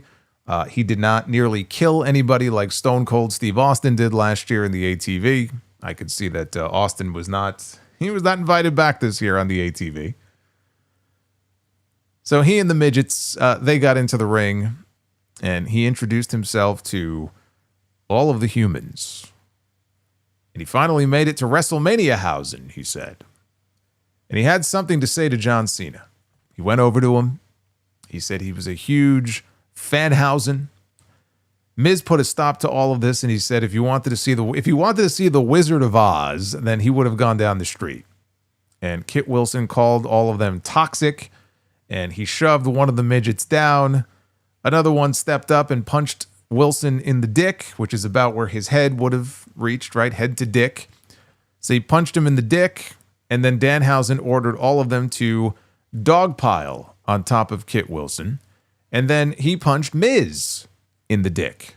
A lot of dick punches and dick kicks here at WrestleMania over these past few years. It's become epidemic here on these shows. I want you to keep all of this in mind. As I'm describing this, I want you to keep all of this in mind where we couldn't have any additional matches on this show.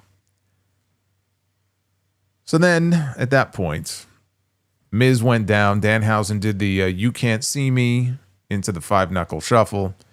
And then the midgets all carried the Miz up the ramp and to the back. Like he was being body surfed by them all the way to the back.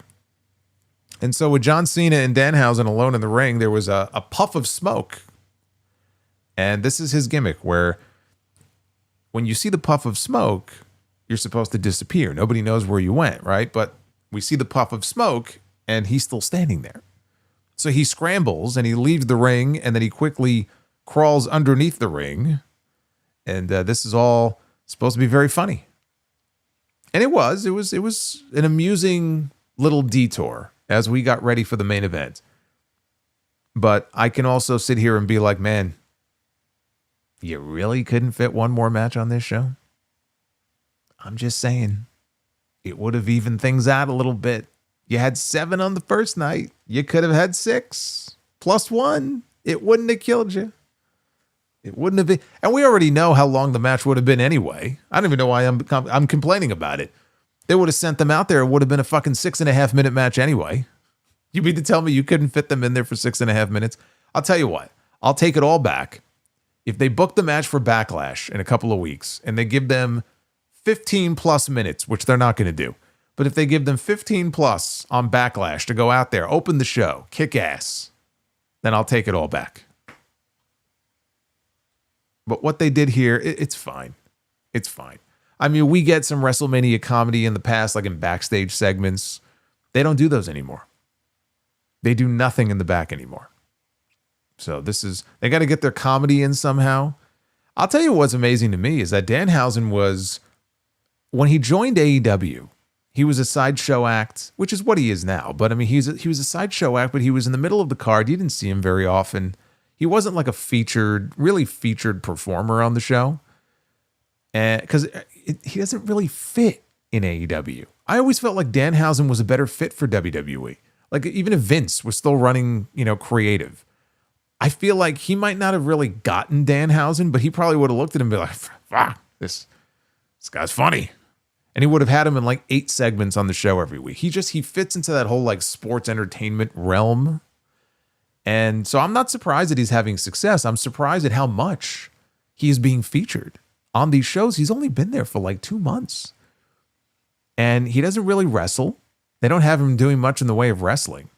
But he's in multiple segments on the show every single week. There was talk that they had inquired about getting his face on the Sphere in Las Vegas for WrestleMania this year, and I'm not surprised it didn't happen because they probably would have been charged $15 million for that.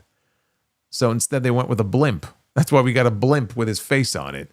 And now, he's sharing the ring here with John Cena, and he's in all these big segments. And I'm like, good for him. Good for him, because he was in AEW. He wasn't being used. He was very unhappy there. He tried to get out. I think he asked for his release, and Tony wouldn't give it to him. And so he was kind of on ice, and he wasn't really doing anything. And then he goes to WWE, and from night one, he's been featured in a pretty big way. Got top-selling merch on WWE Shop. So in a very short period of time, he's had a lot of success. So, I mean, maybe Danhausen is not your thing, but Look, you can't hate on the guy for the kind of success that he's having now. It's pretty fun to watch.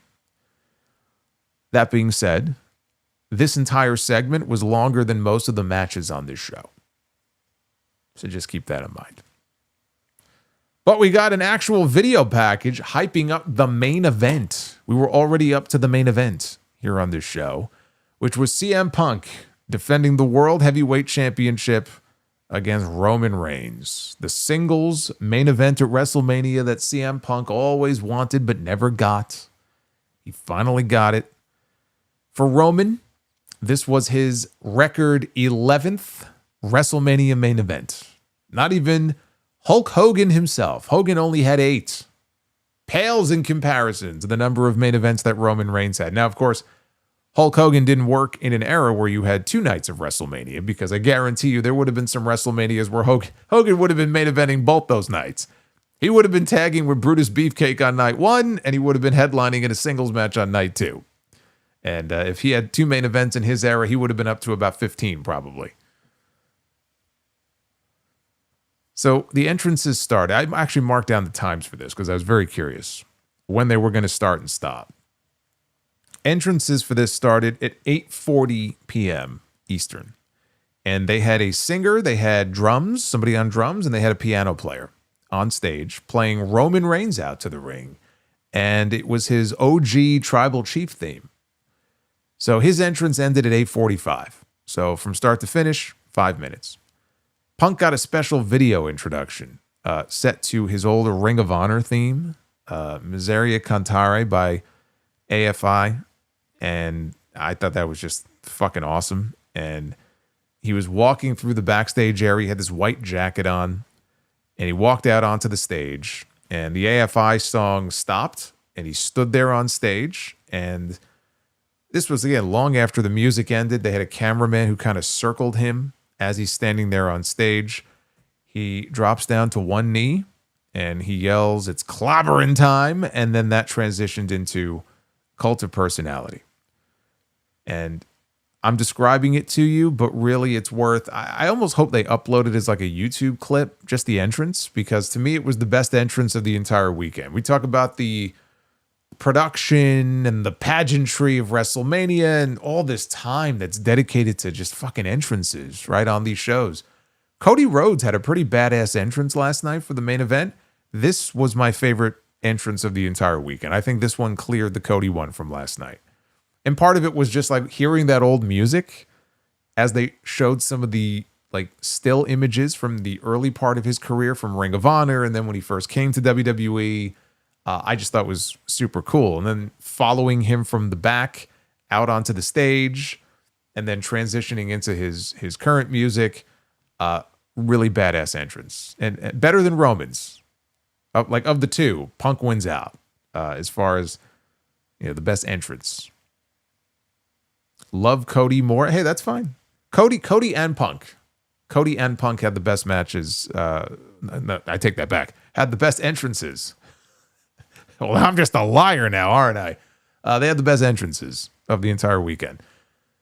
So I'm thinking all we need now, since we're going all like old school here with the music and everything, all we need is a Pepsi plunge. Have Roman Reigns take a Pepsi plunge here in the main event of WrestleMania. You fucking cowards. Come on. We need one Pepsi plunge to Roman Reigns in this match.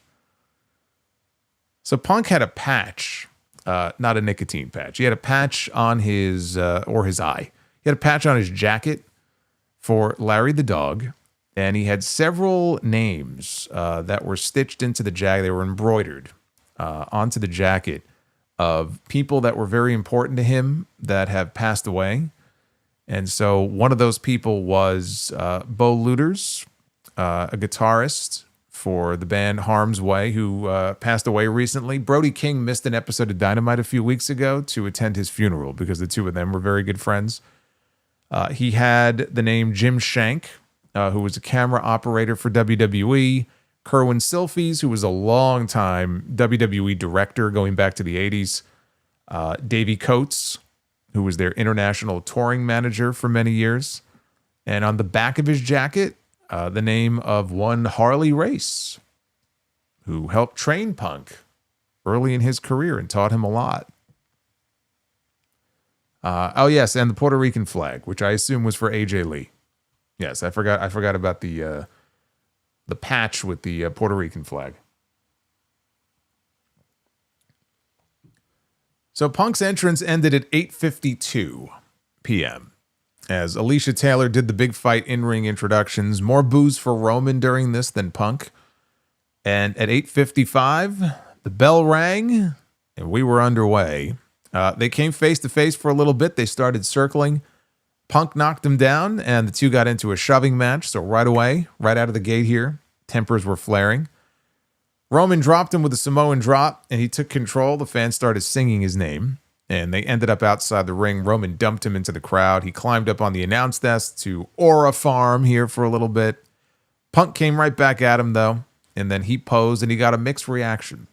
And so they got back in the ring. Roman was trash-talking him. This ain't promo day, son. This ain't Twitter. And for the record, Punk has not been active on Twitter in 4 years. He actually has not tweeted anything in 4 years. The last tweet, funny enough, the last tweet from CM Punk's account on Twitter is from, I think, June or August, maybe June of 2022. And he was encouraging people to tune into AEW Dynamite for a very special announcement. I want to say that was when he got hurt.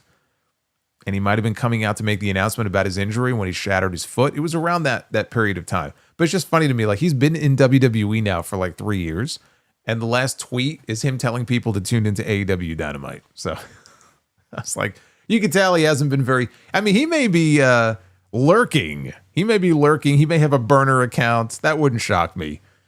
But no, he's not terribly active on Twitter. So Punk dropped him with a running bulldog a short time later and gave the signal for the go to sleep. And he got him up. Roman, though, elbowed out of it. And then he posted Punk's shoulder first in the corner. So then the Superman punch connects. Roman covers him. Punk kicks out. Roman was setting up for the spear in the corner when Punk came charging in with the running high knee. And then another running high knee, and then a swinging neck breaker. Clothesline Roman out to the floor right in front of the announce desk. And Punk followed with a suicide dive. He laid Roman out on the international announce desk. And he got back into the ring. And Punk had that look in his eyes. And he headed up to the top like he was ISHO speed. He's going to go for a big high spot. Because it's the WrestleMania main event, baby. You leave it all on the line. So he's got evil intentions here, but he took too long. And Roman got up off the desk. He went up on the apron. He cut him off. So they slugged it out on the apron and they exchanged big boots. Roman sat him up on the top turnbuckle and then pulled him backwards. So Punk was in a tree of woe, but on the outside instead of the inside. And he's just hanging there. And Roman climbs down. He's having some fun, right? Punk is swinging and he's missing him. He's whiffing. And so Roman hits him, and Punk was bleeding also, I noticed, from the mouth.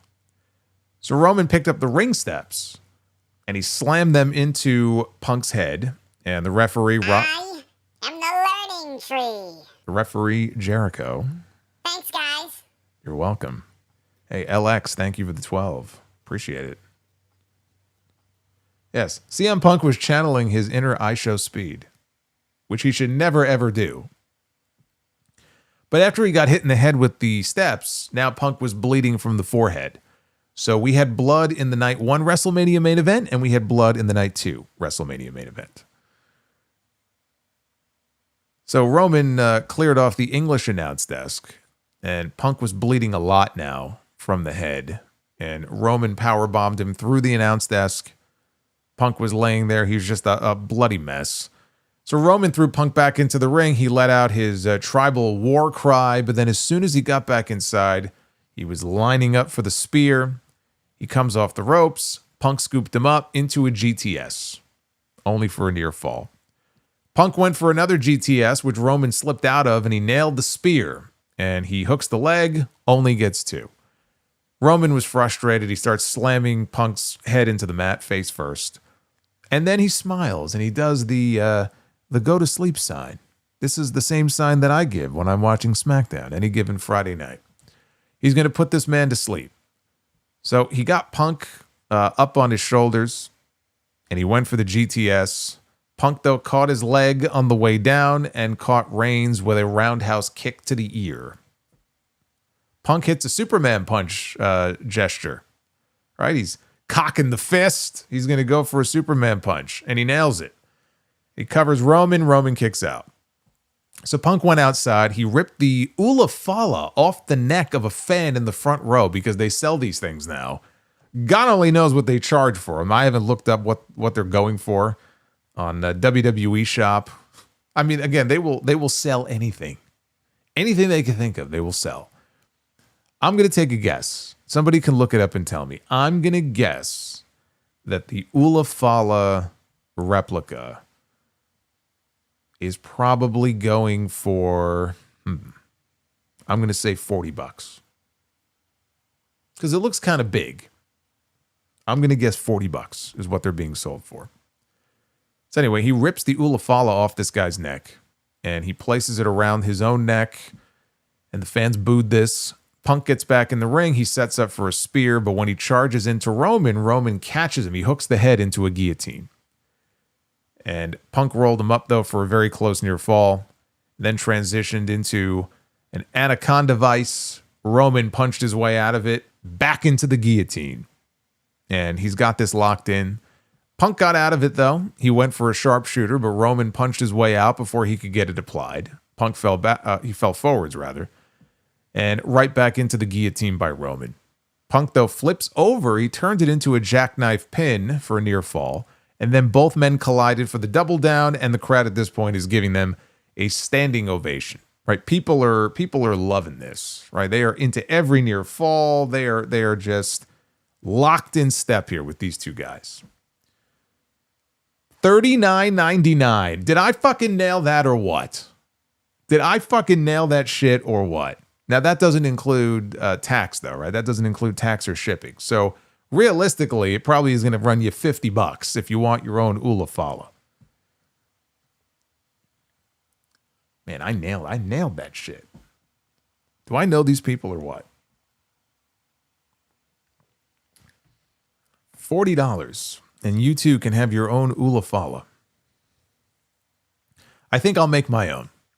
I'll do like an origami Ula Fala. It's so predictable. These people, they're so predictable. So now we have dueling chants of OTC and CM Punk. They exchanged shots back and forth. We got a slugfest.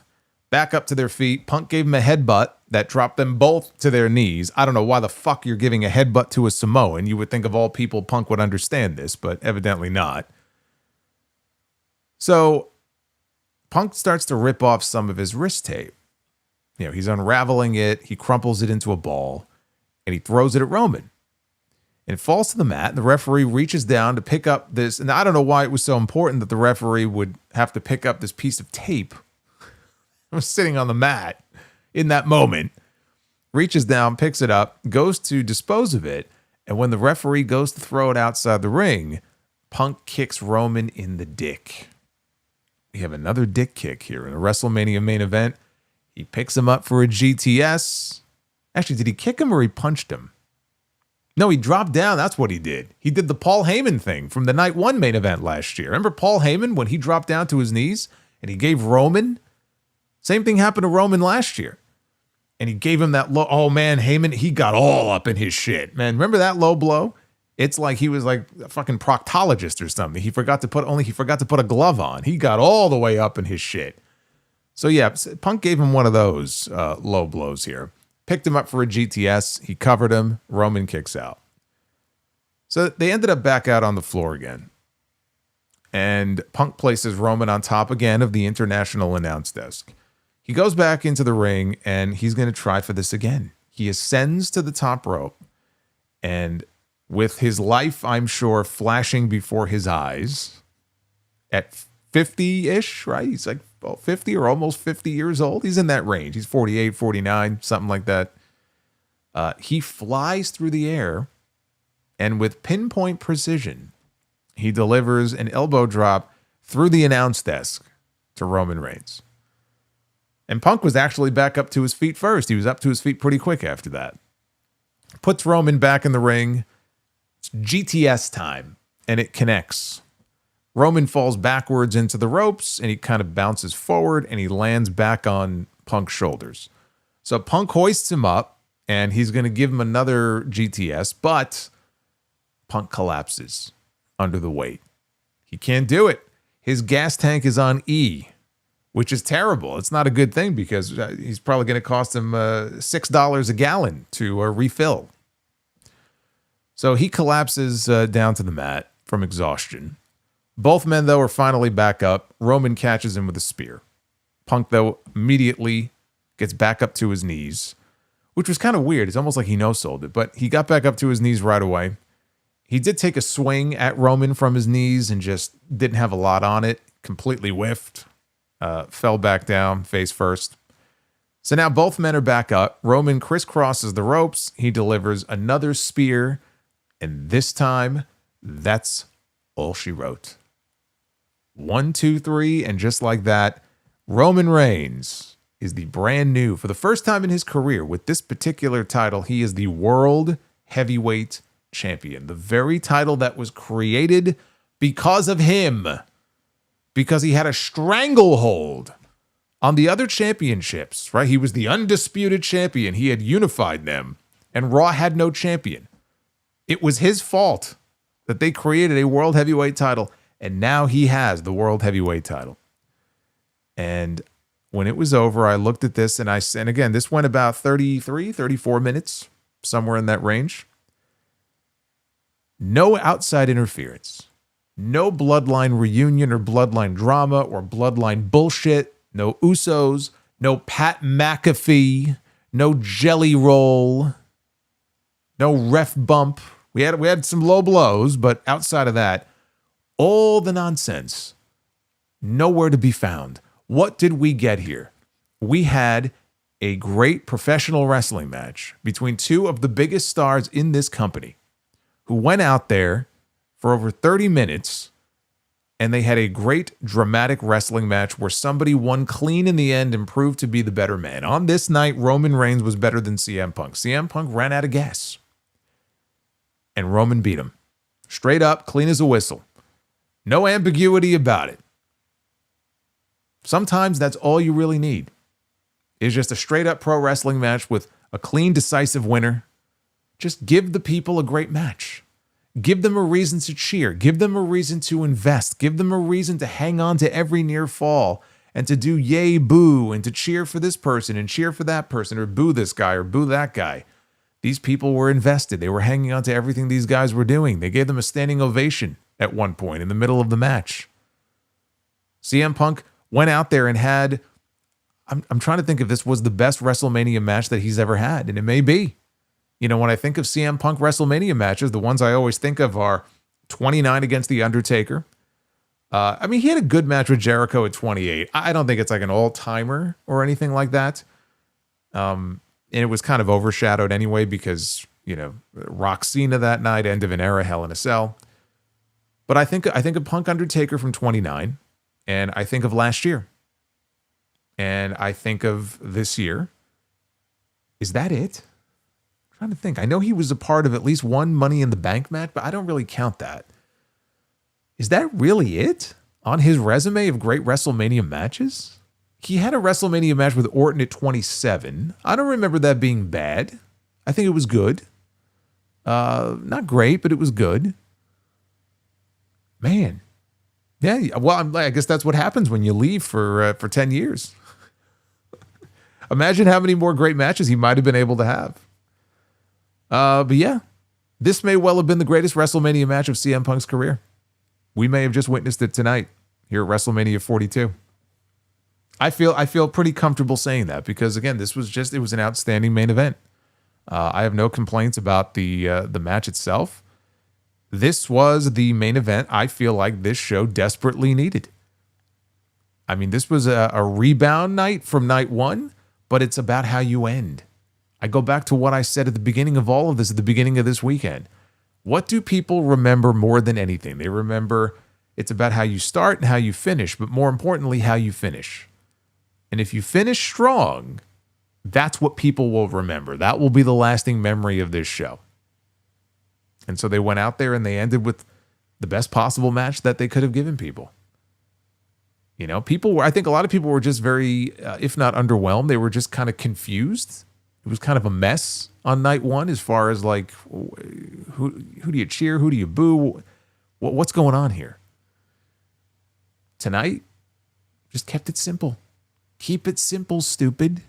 Sometimes that's all you have to do. And to go back to, again, what that one person said earlier before I went live, it's like, oh, it wasn't overbooked. I needed it to be overbooked. It didn't feel like a WrestleMania main event. Well, honestly, if you're someone maybe who's a newer fan or a younger fan and you've been conditioned to believe that it's not really a WrestleMania main event unless it's overbooked, then I think we need to basically reorient you to what a WrestleMania main event should be. Because if you go into this believing that it has to be overbooked and you need all of the gaga, you're doing it wrong. You're looking at it completely the wrong way, and you're going to end up being more disappointed than anything else every time you tune into a WrestleMania main event. When the story calls for it, sure, go ahead. Go ahead and overbook yourself to death. For this to have been overbooked would have ruined the match. Look at last night. Last night, to some extent, was overbooked. I mean, it wasn't overbooked like 40 was. Where you had all these different people interfering. But overbooking can also swing the opposite way and can actually actively ruin a match. And I'm glad we didn't have that here. I was genuinely worried that we were not done with Pat McAfee. The way that he was glazing Roman Reigns during the week and like putting him over and everything, and Randy obviously turned on him last night, I was afraid. I was afraid that the big swerve here was going to be that, okay, Randy dumped him, but now he's going to go back on his word and he's going to show up and help Roman win the belt tonight and go with Roman instead. Like, they had me concerned about that as a possibility. It could have happened, but I'm glad that it didn't. As far as, again, CM Punk's run as world champion, it was kind of a breath of fresh air. You know, having him as active as he was and having some pretty killer matches, honestly, on TV, I thought. So he ended up having this run that was not expected because of Seth's injury. He made the most of it. But now my concern is, how often are we going to get Roman Reigns on television, actively wrestling? We already know he's not going to be wrestling much on TV. I don't think it would hurt to have him in a TV match every now and then. They may look at him as more of a special attraction. I would not at all be surprised if he has a certain number of dates in his contract.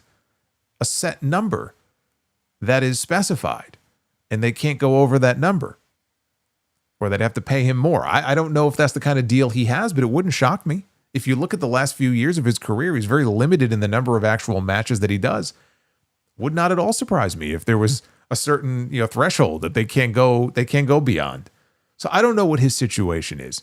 They put the world championship on him. They made that call. I hope they did it with the understanding that he's going to be sticking around for a little while, because otherwise we're right back where we were a few years ago. And that was the whole purpose behind even creating this championship in the first place. And I don't know why you would want to go back to that. We don't need part-time champions. We've had a lot of them in recent years. It's been done to death. I don't want to see that again. It makes the shows boring. If you have a show that revolves around this one central figure as champion who isn't there enough, I don't begrudge Roman for having that kind of schedule. He's had health issues in the past. He's got a big family. He's got like 2 sets of twins. He's got kids running around all over the place. And he earned the right to get himself a big fat contract and a reduced schedule. That's great. Doesn't mean that you have to put the World Heavyweight Championship on him. But they did. Well, with that, hopefully we get to see him more often.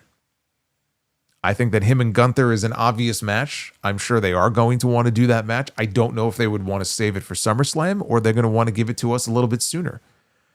People are going to look at this and go, oh, Roman and Gunther is the obvious SummerSlam match.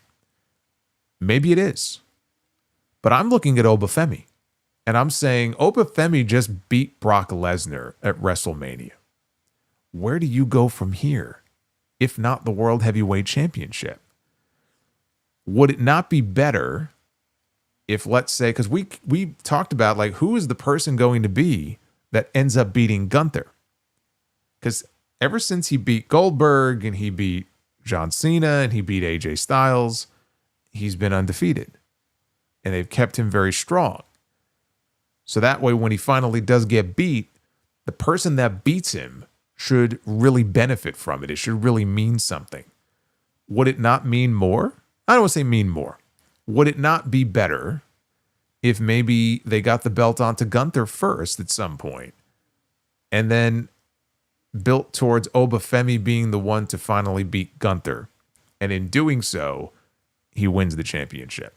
That could be another possibility. You know, you may feel like it would mean more if he beat Roman Reigns. That's why I said I don't want to say it would be better, because Roman is positioned as the top guy. So that would definitely be meaningful. But I'm just putting this out there as, you know, maybe that's not such a slam dunk that they're just going to build to Roman and Gunther at SummerSlam. Because what do you do with Oba in the meantime? It would seem to me like you would want to start building him towards the World Heavyweight Championship. Gunther beating Roman at some point to win the championship. And now he's just dominating everything, right? He's retiring people. Now he's got the World Heavyweight title back for a second time. Who can stop this man? I know who. There's one guy I could think of. Oba Femi. That could be a direction too. But this was the tale of two WrestleManias. As I said at the beginning of the review, night 2 definitely cleared night 1. Again, the bar was in hell. So it's not like I'm sitting here saying anything, oh, this was such a remarkable 10 out of 10 show. I had more fun with it. It was a much more... She didn't have a lot of fun with it because she wasn't on the show. But it was, for me anyway, it was a much more fun show than night 1 was. And that's all I was hoping for. Please, for the love of God, just give us a better show than you gave us on night 1. I don't want to leave the show angry or disappointed or offended or fucking pissed off. You know, I got enough of that yesterday. Let's try to salvage. Let's try to save this WrestleMania in some way. And so now that it's over, you put the two nights together. Not one of the better WrestleManias they've ever done, but night 2, thumbs up. Night 1, thumbs down. That's my verdict. Take a look at the Twitter poll. What did you think of WrestleMania 42 Night 2? 89% thumbs up, 10.7% thumbs down. This is basically the inverse of the poll from last night. I think the poll from last night, it might have been like 20-something% thumbs up. But yeah, these two polls, I said the tale of two WrestleManias. It is the tale of two polls on X. Look at these results compared to the ones from last night. Talk about night and day. My goodness.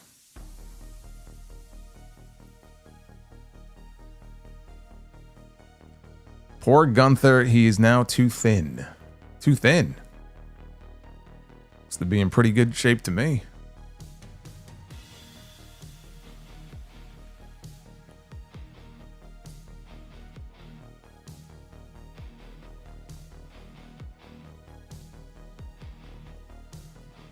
Yeah, night 2 saved their asses immensely, says Necro. I mean, it saved WrestleMania overall, is what it did. Yes, night 1 was the pre-show. Yes, we'll look at it like that. Night 1 was the pre-show. All right, let's get to your super chats here. I appreciate all of the support tonight. Get those messages on in. Not only are we going to do one round of Be the Booker at the end here, but we hit the bonus goals, so we'll be doing 2. Who knows? If we shoot up even more, maybe we'll do 3. See how I'm feeling here at the end of this. Baze Beerus says, Oba's finish is a pop-up last ride / Batista bomb. Yeah, it's a great finish. Pops the guy up into the air, especially if he's got a guy the size of Brock Lesnar. How often do you see Brock Lesnar being propelled up into the air like that? Not very often. Bones Jones, so much for Lesnar versus Gunther. Yeah, it's not needed. I think the match would have happened a couple of years ago if, Brock didn't go away. But he did because he had to. It didn't happen. Oh well. I think tonight was the perfect way for him to go out. Putting over the next big star on the biggest possible stage. I mean, there's not going to be a better platform than that. Dry Chicken says, I'm calling it. Brock Lesnar's last match will be in Minnesota, and he should headline night 1 of SummerSlam. Tonight was Lesnar's last WrestleMania. That's possible. I'm not fully convinced he's done. I'm just saying that if he was, I think it would be better to just kind of leave well enough alone. To me, him wrestling and putting over Oba will mean more than him wrestling Gunther.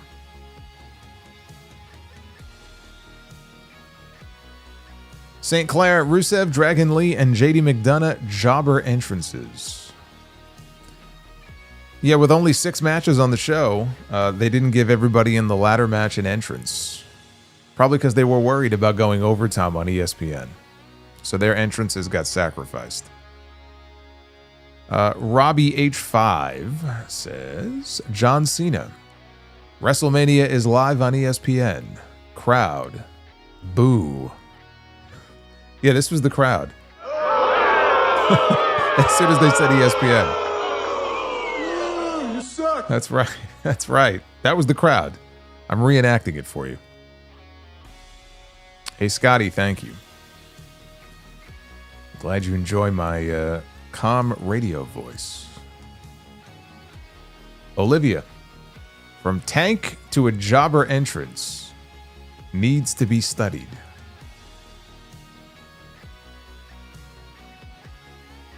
Base Beerus, the 3 masked wrestlers look like a trios team. I said they were all red in the ladder match. And I didn't realize how hurt Cody was after the punt. Yeah, apparently the injury to the eye did not happen on the punt. The injury to the eye happened on one of the punches that Orton threw at him right before Cody poked him in the eye. I guess he connected a little too well on one of those punches. That's what I had heard today. The Sheltered Kid. I get sick of wrestling that interrupts the ads. Yeah, don't you hate that? I hate that too. I hate when they have a good wrestling match interrupting my advertisements. They need to stop doing that.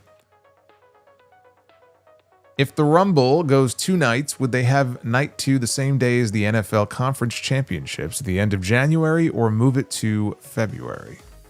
If the Rumble goes 2 nights, it may not happen next year. It may happen the year after. But I'm convinced that the next event to go 2 nights will be the Royal Rumble. The Sheltered Kid, has Rhea ever springboarded out of the ring? I'm not sure. No, and she doesn't have to. I would not be encouraging her to do so. I think it's stupid.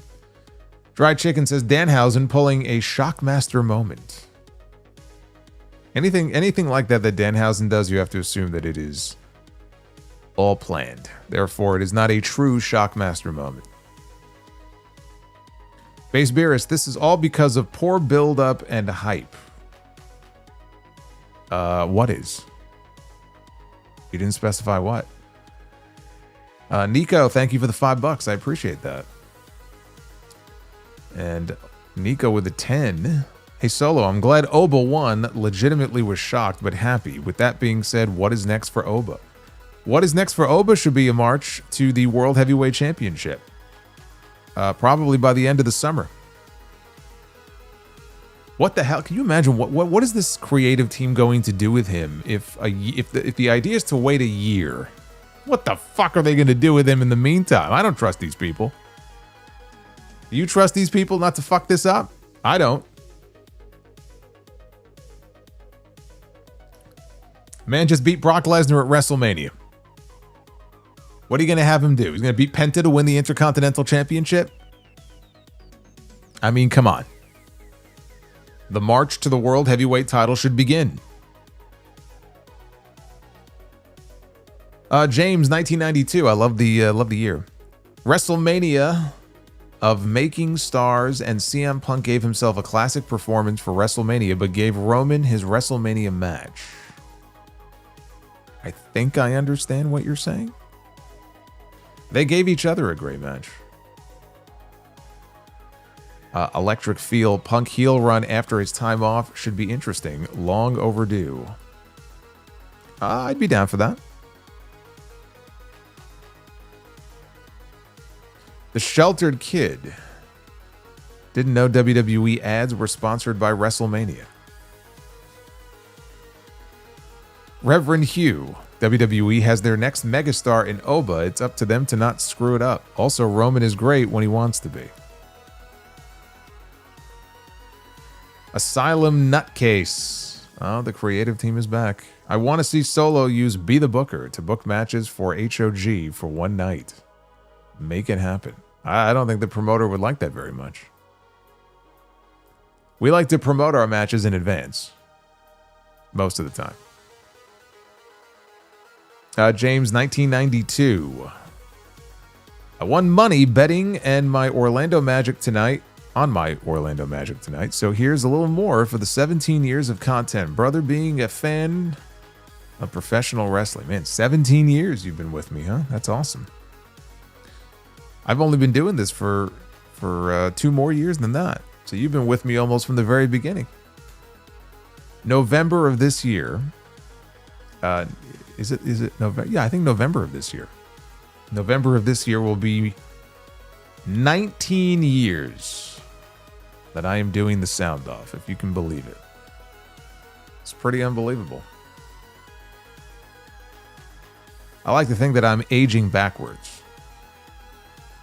Was that Benjamin Button? I didn't see that movie, but... Prince Vegeta says, love him or hate him, in my opinion, he's one of the GOATs. Classics with everyone from Undertaker to Angle to Cena to CM Punk. I will never forget his Raw return in 2012. One of the loudest pops. Thank you, Brock. He's had a lot of great matches over the years. Some people he didn't really gel very well with, but I think for the most part, most of the key guys that he worked with, he's had at least one great match with that person. Like Roman, for example. Brock and Roman had a lot of stinkers. Let's just be honest. I mean, they had a lot of fucking terrible matches. But they weren't all bad. You know, like their first match is one of the better ones they've ever had. WrestleMania 31. But then think about their last match. Not Falls Count Anywhere. Last Man Standing, SummerSlam a few years ago. Great match. Right, they were part of that great Fatal 4-Way at SummerSlam that one year with, I think, Strowman and Samoa Joe, I think, was in there as well. I mean, we can go down the list here, but... yeah, he's had a lot of great matches. Nick Grasso, after tonight, I think Brock is done. And the favor for Gunther is a world title match against Roman, which happens at SummerSlam. Heyman is not with Roman. So, that really wouldn't make too much sense now, would it?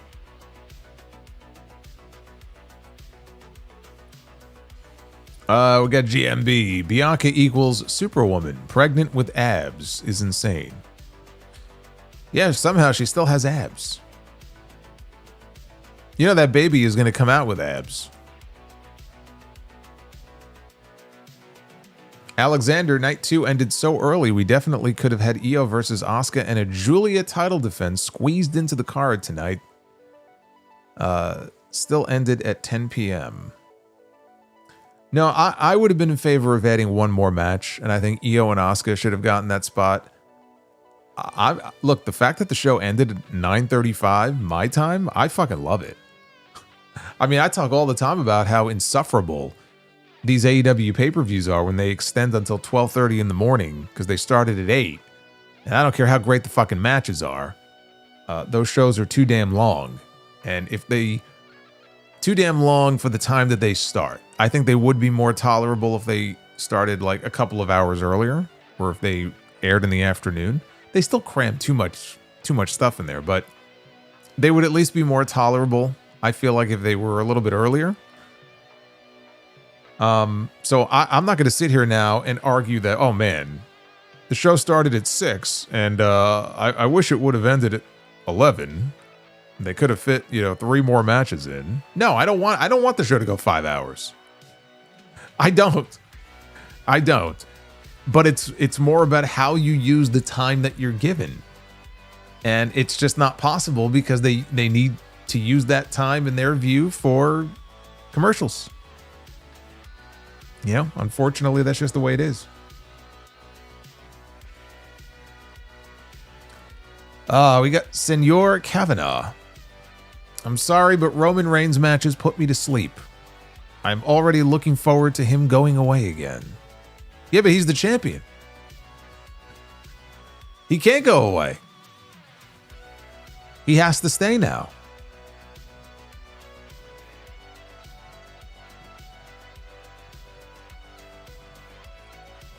Death Scythe, CM Punk should be moved to SmackDown because it feels like he's done everything on Raw for now, and SmackDown definitely needs him more than Raw.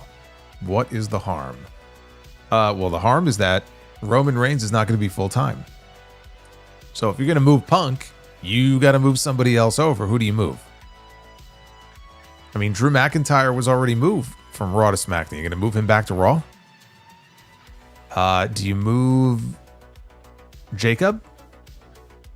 You can move Jacob Fatu. That's a possibility. Actually, to be honest with you, I don't hate that idea.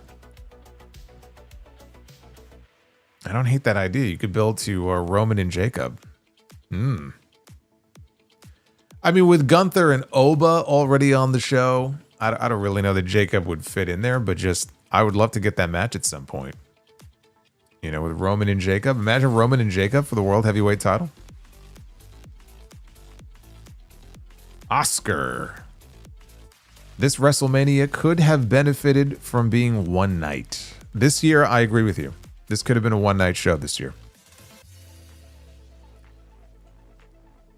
Considering what they actually gave us, I actually agree with you.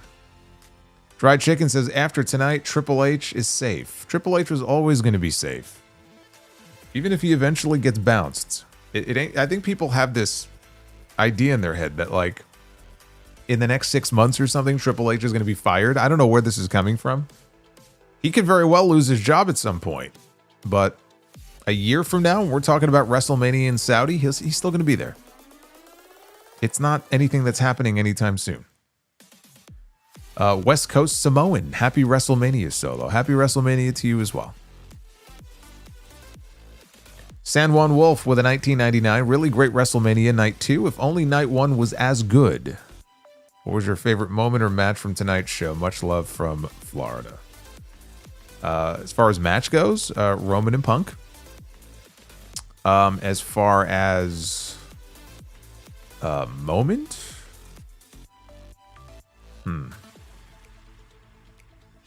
Singular moment. I'm trying to think if it would be the finish of the opening match or one of the big high spots from the ladder match. I probably would just go with Oba beating Brock. But as far as matches go, I got to go with the main event. Aaron says there's been low blows in the last 4 WrestleMania main events. Yeah, there's a lot of them. Nico. Color me surprised when I see a mini episode of the Uncrowned Wrestling Show. Hardest working man, as always. Thank you, Solo. After the stream, I'm going to listen to Uncrowned. Well, you do that. Yeah, as soon as I was done with you guys last night, what time was it? 2:30 in the morning, 3 o'clock in the morning, whatever it was. I turned right around and I recorded a quick Night 1 recap for Uncrowned. Got it over to Ariel, and they got that posted up in the morning. I was still sleeping when the show went up. And we're going to do it again tonight. As soon as I'm done with you guys here, whatever time we may wrap up, depends on you with all these super chats. I'm going to be recording a quick Night 2 recap for Uncrowned for WrestleMania. So keep your eyes and ears out for that. The Working Man says Night 2 doesn't make up for how bad the product is. I don't disagree with you. They still have a lot of issues. Also, really hope Roman doesn't hold the title hostage for another 4 years, barely defending it or showing up on TV. He's not going to have the title for years. He may not even have the title for a year. Like, he's never going to top the mark he set in the first run. So now, like, this run could end in 6 months. It could end in 6 months. It could end in 12. But what was the last one? 3.5 years? 4 years? He's not holding the title that long. Nico says, Oba just called out Roman on the post show. Well, there you go. What did I just say?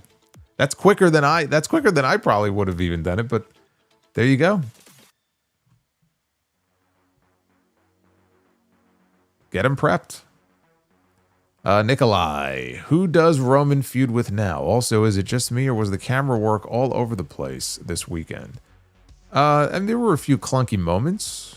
I didn't think it was too bad.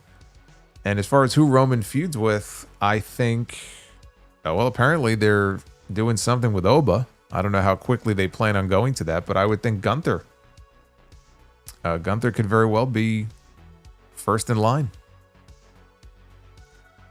Ian Noel, Night 2 made me forget about Night 1. My favorite match was the main event. I hope it will be heel Cody against Punk next WrestleMania. Now Roman is where I am unsure. What's next for him? No more Vision, short programs until Gunther.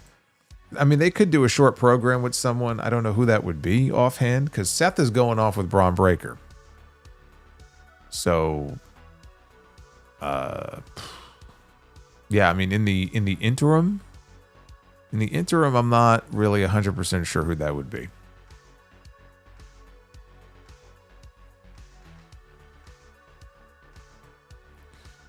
Steven Brewer with the $50. Look at Steven. 3 all-timers retiring in the last couple of months with Cena, Styles, and seemingly Lesnar too. The youth of WWE is going to have to step up with the openings at the top of the card. Creative has a major task in front of them. Good. This is their job. This is their job now. You have to create new stars. You cannot rely. You can only rely on the old guard for a certain amount of time. New Japan ran into this issue, where it was a combination of them losing talents to American companies or wrestlers just aging out. You know, they lost Okada and they lost a lot of the Gaijin talents that left, you know, Jay White and Will Ospreay, and they will continue to lose because I don't think a lot of those guys are not going to be able to make the same kind of money there that they would make, you know, for example, working for Tony Khan. But you had Naito and you had Tanahashi, and there have been others as well where it's just, it gets to a point where you can only rely on these names for so long. You have to build the future. And so if this forces them to start putting their muscle behind people like an Oba Femi or a Braun Breaker or a Trick Williams in a way where they can truly feel like they have been elevated to that next level, good. That's what you need to do. Because these other people are not going to be around forever. Jericho just came back in AEW, and he is showing no signs of slowing down yet, but you're not going to have someone like Jericho around forever. Roman, Punk, Rollins, Orton. Cody claims that, you know, this could be his last contract. I mean, they all say that, but, you know, this company is going to look, the roster is going to look very different 5 years from now. These are the people that you have to start building now.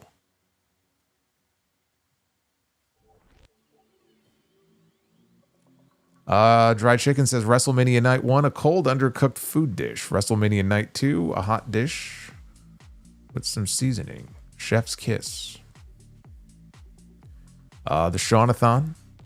Roman using his previous theme as champion should have been the spoiler. Well, I think the spoiler was Roman sitting down with Michael Cole the other day and saying that if he loses to CM Punk at WrestleMania, his job is done here. Basically saying you won't see me again in WWE. I think that was the giveaway.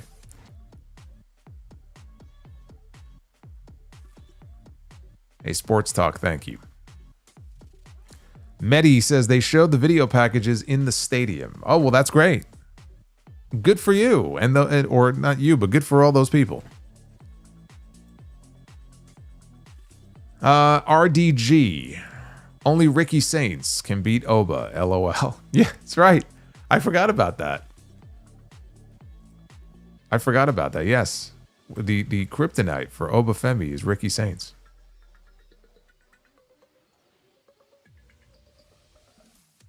Alexander, ExpressVPN and NordVPN need an ad block extension for WWE PLEs. If you add up the amount of ads and Hulk Hogan for both nights, it was hours. Oh, there was many more minutes of time for ads than actual wrestling on these shows. I mean, that's not even debatable. The Shaunathon says, after this year, last year, and even back in 1993, WrestleMania should never go back to Las Vegas. Also, Cody got a worse black eye in Vegas than Hogan. He did. Only Macho Man didn't give him this one.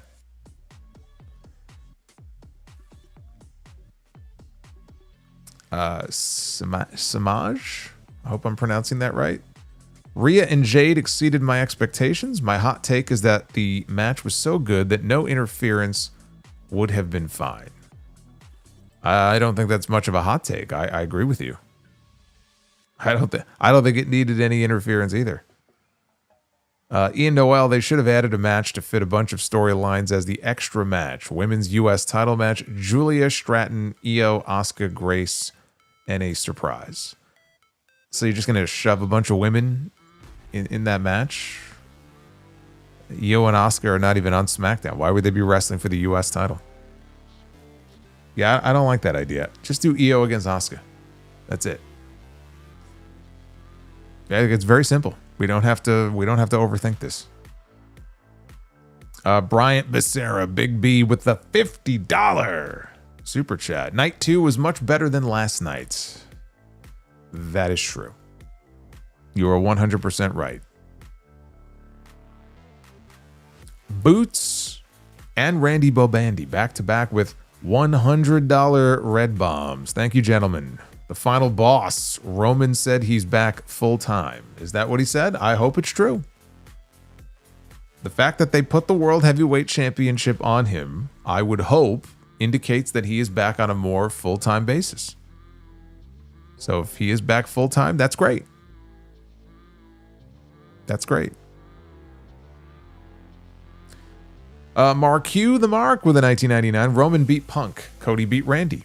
Both the WWE Championship and the World Heavyweight Championship might as well have been taken out back and given the old Yeller treatment to me. Good night to main event. The working man was surreal seeing Brock get emotional post-match. Well, he had to sell it, you know? With Brock, I'm not really convinced. I don't know if it was genuine tears or he was trying to be emotional. Again, I'm just like, watching Unreal kind of fucked with me because I just go back to when Punk beat Gunther to win the world title at SummerSlam. And they were actively telling Punk, like, be emotional when the match is over. We're going to put the camera on you. Be emotional. Pretend to cry. So now anytime I see that, it's like, is that genuine emotion or...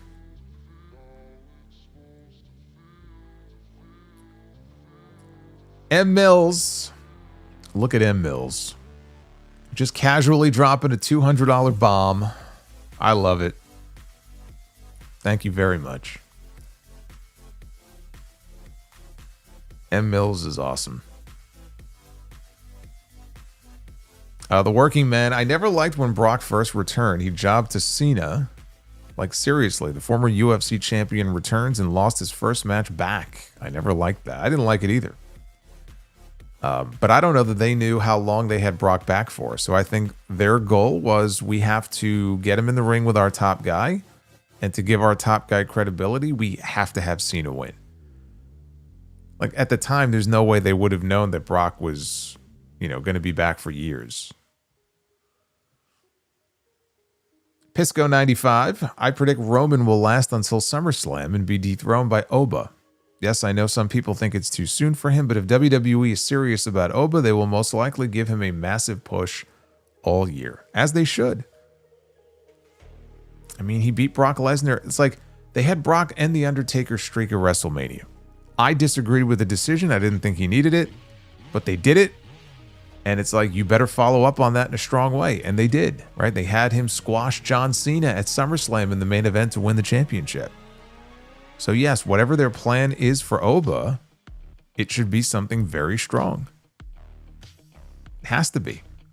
Can't squander what you did with him tonight. Matt Scales.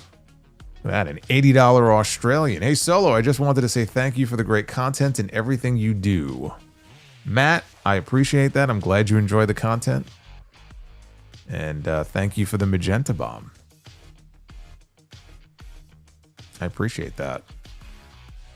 Ragnarok, send Oba out there on Monday to confront Roman. He has a legitimate claim now. Night 2, better than night 1, and fuck TKO. All my homies hate TKO. Much love, brother. Thank you, Ragnarok. Told you, the 3 most dangerous letters in sports entertainment. It's not RKO. It's TKO. Anthony Cruz, Oba challenge Roman on the post show. It would be wild if that was the Backlash match in 2 weeks. Like, that would be crazy. Prince Vegeta, Roman winning was kind of given away when he came out to his much superior first Tribal Chief theme. It is the better theme. I wish he never would have changed. Arizona Rich, Solo, just want to thank you for everything you do. You provide a lot of entertainment to us. All the best to you.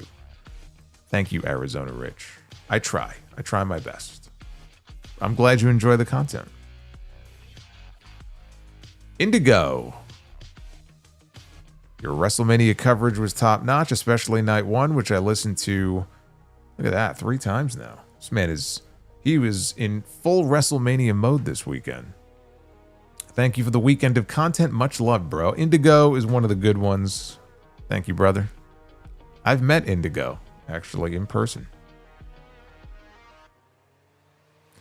Holiday 197.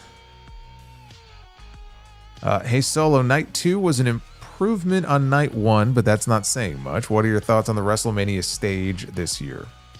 I liked it well enough. I didn't think it was better than last year. I thought last year's in the same building was better than this year's. It's not terrible. It's not like, oh my God, it was fucking awful. I thought it was fine. It's not one of the better stages they've ever had. I saw some people saying it was terrible. What a downgrade. Yeah, I mean, it wasn't as good as last year, but I didn't think it was anything too awful.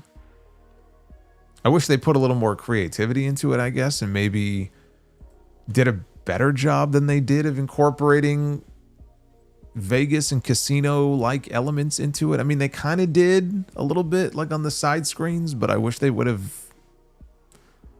done a better job with it. That'd be my big critique. Runner is free with a $15 super chat. Thank you. The Sheriff of Patties, what's the difference between a cylinder and a piston? I've never paid to have my mouth cylinder. Hashtag this one's for Brock. I'm sure TKO will appreciate that one. I don't think they give a shit. That guy Matt, worst WrestleMania ever. Both nights. Just sell the company to Saudi Arabia already. Man, Matt did not like WrestleMania. I could see where watching it at home with all of the breaks in between and all the downtime would just drive someone mad.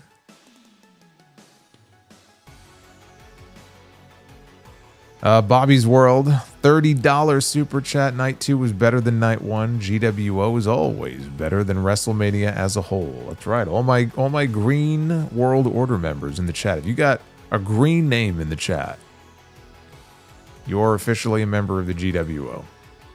Kate Love with a 20, no message. Thank you, Kate. Very kind of you. Mac Tub, I think Styles didn't live up to his potential in WWE after 2017 and 18. I want to blame WWE, but he, unlike HBK, mostly didn't deliver at Mania. Yeah, I mean, it's a combination of both. He was also a lot older. You know, that's the reality of it. His first couple of years were his best. The first year, let's be honest here, his first year in WWE, when you look at what he did and some of the matches he had, that was his best year. As great as he was, right up until the very end, he peaked out in 2016 in WWE. And so it was just a matter of, had he come into the company 5 years earlier, you know, that would have been better. But then we would have been deprived of that New Japan Bullet Club run. I mean, I would hate to get rid of that. So in the end, I think it kind of worked out the way it was meant to work out. You think Lesnar makes your top 10 in WWE history? It's close. I don't know. I'd have to let some time go by. He's definitely in the conversation, though, for sure. You know, a lot of my favorite matches over the last decade plus. I even go back like the full 25 years that he's been there. He's got a lot of entries on that list. You know, he brought a certain legitimacy to it. He was, even before he went to UFC during his first run, he was so explosive. He was scary. You know, he's a scary dude. The speed that he had. The guy that big should not be able to move around like that. He's a freak athlete. Well, he's a freak in multiple ways, apparently, but he's just a freak athlete. So, top 10 for me? Maybe. Julian, what's going on, Julian? I was there live in Vegas. Tonight finally left like WrestleMania. Did not feel that night one. Your HOG show blew night one out of the water. Who do you see next for Rhea? Well, I'll tell you what, I had a lot more fun calling night, or calling the HOG show on that night than I did watching night one of WrestleMania. So you're not wrong about that. As far as who's next for Rhea, I ran through a bunch of names before. I think that there's probably a rematch coming at Backlash with her and Jade, if I had a bet. So I don't think she's done with Jade yet. But then you look at the list, and there's a whole bunch of names on there that she could be working with, including Tiffany Stratton. Looks like Tiffany's going to be going after the U.S. title right now. But you got Tiffany. You could always go back to her and Charlotte at some point. Jordynne Grace.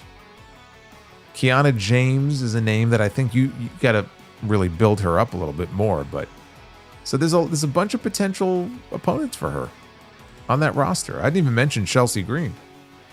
But it's not like they booked her as somebody who would be challenging for the world title. Not if Michael Hayes has anything to say about it. So I think Jade is next. I don't think they're done with Jade yet. Devin from NJ, how much does the current state of affairs have to do with all these stars retiring? So close to each other. Did they not want TKO tarnishing their legacies? No, I mean, that doesn't have anything to do with it. I think it's just more of a coincidence. I also wouldn't be surprised if some of them were looking at their contemporaries and going like, okay, if they're doing it, maybe I should do it too. But otherwise, I don't think that has anything to do with TKO, honestly.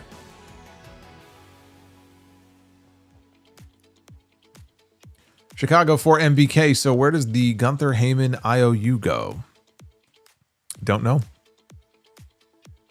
If Brock is not really retired yet, it could still have something to do with Brock.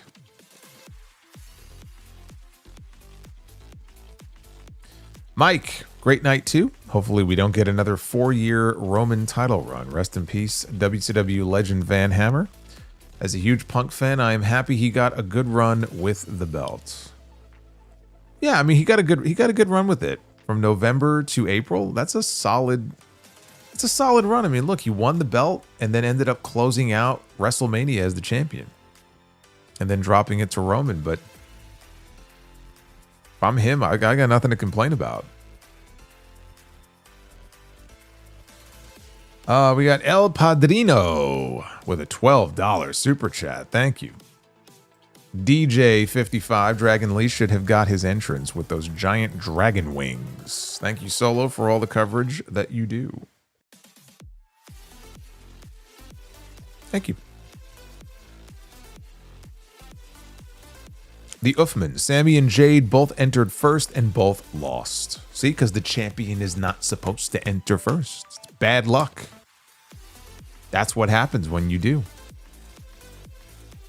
MVK, hey Solo, seems like Roman just announced on the after show that we're going to see him all summer. I'm not fully believing it, but we'll see. How do you feel? If that's the case, I feel great. He has to be on the show. He should not be the World Heavyweight Champion if he's not going to be on the show. But that also tells me if it's through the summer, that maybe he's dropping that belt at SummerSlam.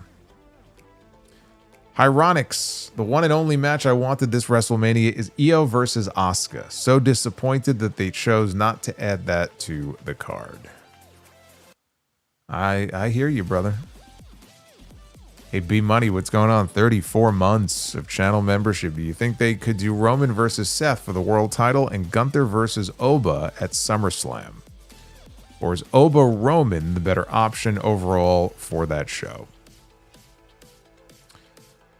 No, I like what you suggested the first way. You get two big matches out of it that way. I think that first way could work. Joey Jojo Jr., the ticket prices, the ads, the match times, the matches left off the show, Pat McAfee. Only one word to describe this WrestleMania. Greedy. I agree. Brooke D. Gentleman. Dom joined Judgment Day almost 4 years ago. Where has time gone? They grow up so fast. Alex with a $10 super chat. You know they give a shit about their biggest show of the year or even their talent when, after returning from the break, 3 of the 6 participants for the ladder match were already in the ring. Unreal. Well, that's what happens when you air on ESPN. You got to keep things moving along. They don't think people give a shit about watching JD McDonagh make his entrance for WrestleMania. Trill Mexican 305. I swear Solomonster loves me. Back to love on my 38th birthday. I acknowledge Solomonster as my OTC. Thanks for the birthday song again. April 19th is my birthday. In case you read it after. Well, it is April 20th now. It is officially 420. So, as they say, smoke them if you got them. But Trill Mexican, happy birthday. I knew you would smile when you heard that song at the beginning of the stream. I always think of you. Sean D, bruh, they deadass auctioning a casket on WWE. What? What are you talking about? TGN with a 10. Punk attempting a swing as a last gasp right after a spear, in my opinion, was a brilliant finish. Went until he couldn't. Yeah, he went until the wheels fell off. Night 2 better than night 1. First super chat watching for 3 years. Much love, Solomonster. Well, I appreciate that. I'm glad you're not lurking anymore. Let's hear from you more often. But yeah, I mean, night 2 easily better than night 1. And I like that too. Again, it just showed like he still had the fight left in him, but physically he was spent. You know, he gave everything that he had until he had no more left to give. Abyssal Zones, buy or sell on the better promo, Liv or Rhea? Liv. Mike, if you want to shock the world, have Roman drop the belt to Oba on Raw tomorrow. That would shock the world. I don't think anybody would be talking about Darby winning the title on Wednesday if Oba beat Roman for the championship on Monday. Well now, $20 drop just when I thought I was out. LOL. Happy it sounds like they bounced back tonight. From what I saw, Punk versus Roman looked like an epic. Oba versus Roman is going to feed families. Tentatively getting ready to dip back into the WWE water. Well, it's still... Look, they had a better night 2 than night 1, but they still have a lot of problems. So we will see, though. Coming out of WrestleMania, we should get some new story directions, and we'll see. We'll see how the TV looks. Project Libertad. A Gravore model New Japan hired for podcast went to WrestleMania, and she hated it. She bought the ticket months ago thinking AJ was going to retire tonight. Well, sucks to be her then, I guess. I don't understand something there. She bought the ticket months ago thinking AJ was going to retire. Why didn't she just resell it? She's already known for like 3 months that he wasn't retiring on the show. She could have just resold it and gotten at least some of her money back. It's her own fucking fault. MVK, personally solo, I strapped the rocket to Oba the same way WWE strapped the rocket to Brock. That's fine. But again, they waited until SummerSlam to put the belt on Brock. So you could wait until SummerSlam to put the belt on Oba. Retro KOH, I like to watch on ESVPN. Don't boo me. It's the smart move. St. James, well, goodbye to the Raw belt, number 1. Number 2, is Cody going to wear an eye patch moving forward? Number 3, I wish Stu filmed JD's crossbody off the rope. Yeah, I forgot that. I think it was during the women's tag match, was it, last night? There was a cameraman who got knocked down. He fell down. The camera just fell to the ground. MVK, I dug that transition into the Riptide by Rhea. Yeah, I said it was a cool counter out of the Jaded into the finish. Andre Jefferson with a 10. Hey, Solo, with whatever is going on with Sami and Trick, the one person I feel sorry for is Carmelo. After that build-up, he feels like an afterthought. Also, Obi versus Roman at SummerSlam. Yes. Obi-Wan is going to challenge Roman Reigns for the championship. I can't wait. And then you know what they could... who the special referee could be for that match. They could have the little... fuck is his name? The little green guy. What's the little green guy called? Green Man. Whatever. Oh, Baby Yoda.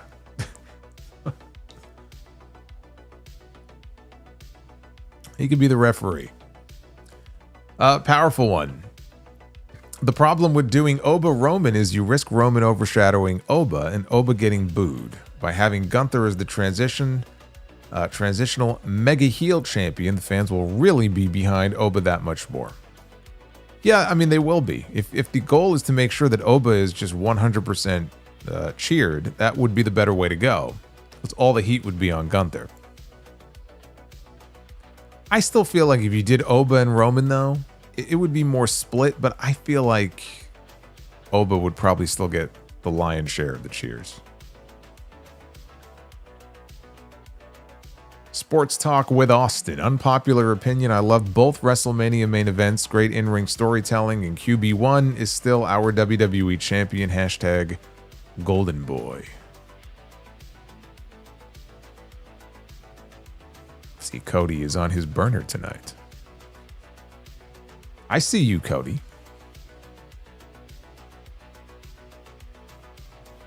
Robert Peterson. He's gonna slide into my DMs now. He follows me on Twitter. Gonna wake up. It's gonna be a message now. Robert Peterson. Lesnar deserves a lot more credit than people give him. Despite all the hate he gets, he still has high value in 2026. Yeah, well, people got bored of the same basic match over and over again. With the right person can still be very effective, but after a while, I mean, you can only do the same match so many times. And it doesn't have the same value that it once did. But with the right person, in this case, Oba was exactly the right person. Like, when there were rumors that the WrestleMania match, think about this, a few months ago, the rumor was that the WrestleMania match was going to be Brock Lesnar against LA Knight. And I was like, no. That would be terrible. Terrible for LA Knight, but it would just be a bad decision. That would be a bad match to do at WrestleMania. Who does that benefit? Like, seriously, who does that benefit? Because you know how that match is going to end. Who does that benefit? Like, in that match, there's no value. You're wasting a Brock Lesnar match. But with the right person, sure, he still brings value.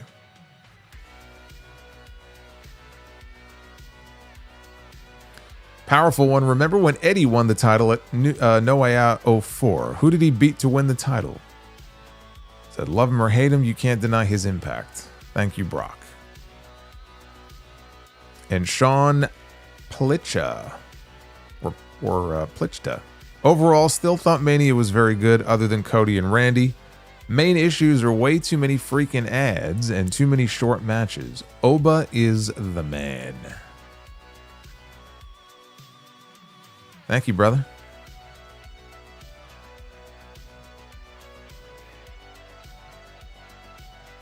Robert Peterson.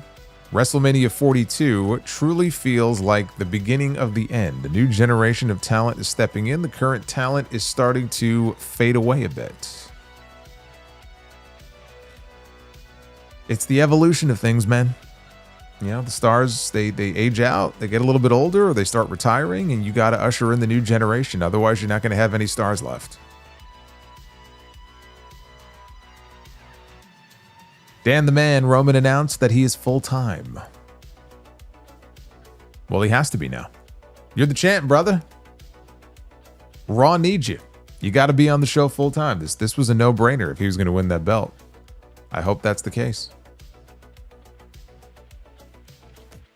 We got Hugh G Reaction. I almost read that wrong. LA Knight to confront Oba. It should have been me. Oh, I think if LA Knight confronts Oba, that's not going to end well for LA Knight. I would highly advise against doing that. Larry Jester, surprised Jelly didn't main event WrestleMania like LT did in 95. Yeah, they could have even gotten Salt and Peppa to sing him out to the ring. Sports Talk with Austin. Where does this Night 2 main event rank among the last 4 Night 2 WrestleMania main events? Much love from Kentucky.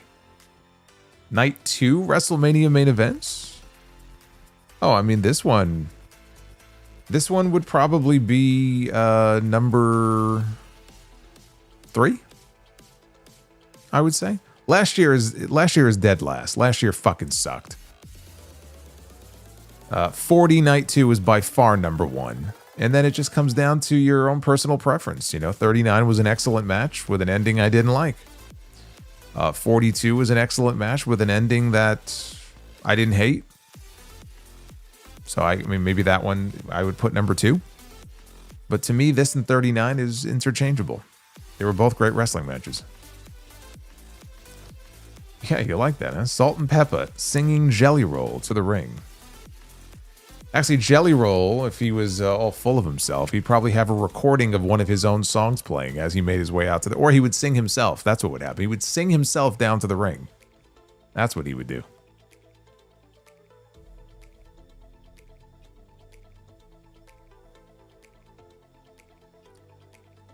Mr. X, CM Punk is reaching 50, but gave arguably his GOAT performance. TKO should book a loser leaves town match between him and Rey Mysterio at Triple Mania. Why?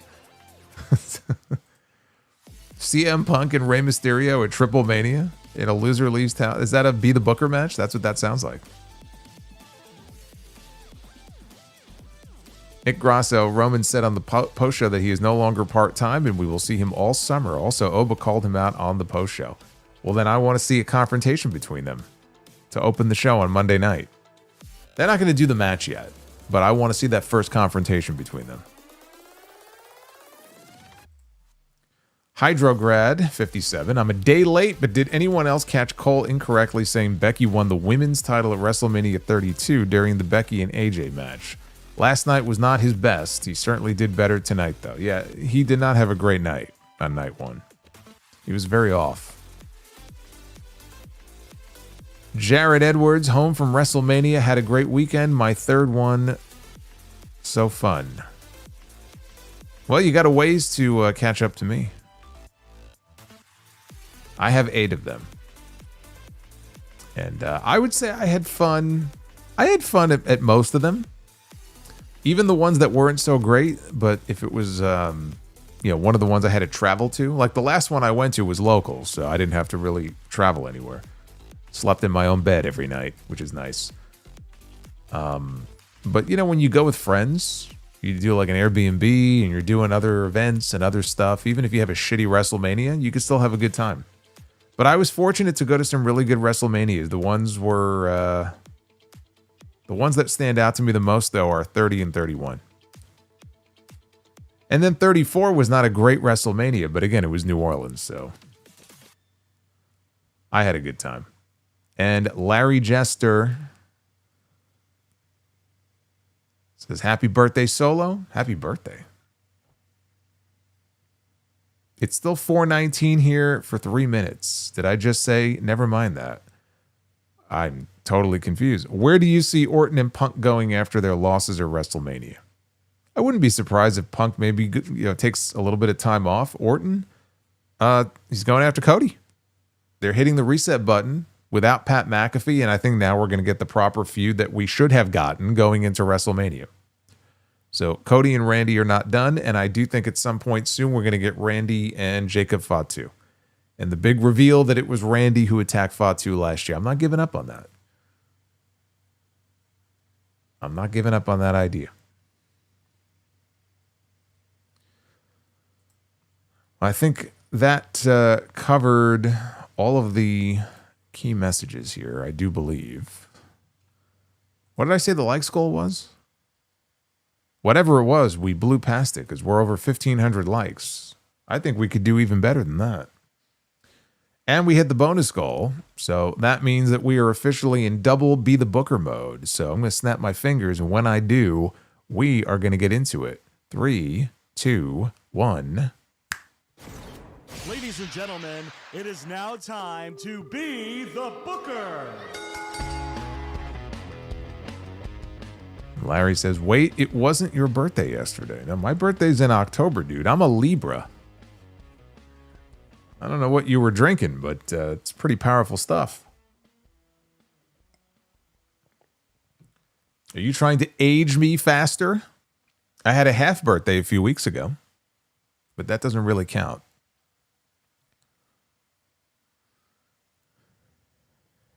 Every time I hear jelly roll, I crave donuts. That's what I was calling him initially. I wasn't really familiar with who he was. I thought I kept calling him Jelly Donut. All right, here we go. We got the dream team of Greg the Hammer Valentine and Brutus Beefcake. Kicking us off here and Be the Booker. Tag Team Edition. We'll start here.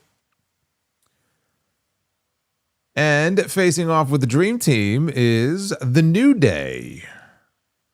How are we feeling about this? The Dream Team and the New Day. I give that a bell. I'm going to bell that one. We don't know which. It's Freebird rules here, so it could be any combination of the New Day.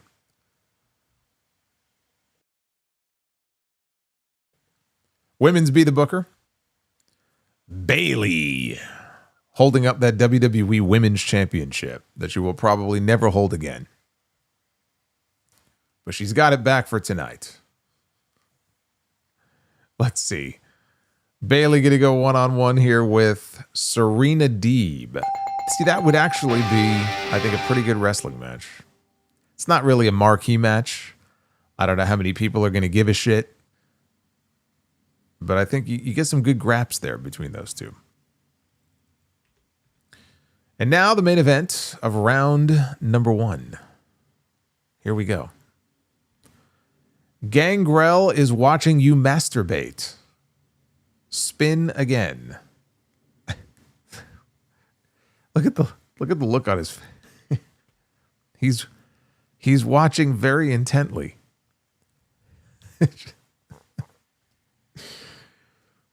Oh. Gangrel, can you stop? Can you stop, Gangrel? Can you please stop? This is very unnerving. Spin again. You never know what you're going to land on here. I have no control over it. Oh, we have Gymnasium. Oh, this guy has had quite the career for himself. I'm surprised he's not in the Hall of Fame. Gymnasium. This guy looks awfully familiar. I can't quite put my finger on it, but I'm sure if I tried to, Gangrel would be watching. Okay, so here we go. Gymnasium. This has gone completely off the rails here in this main event.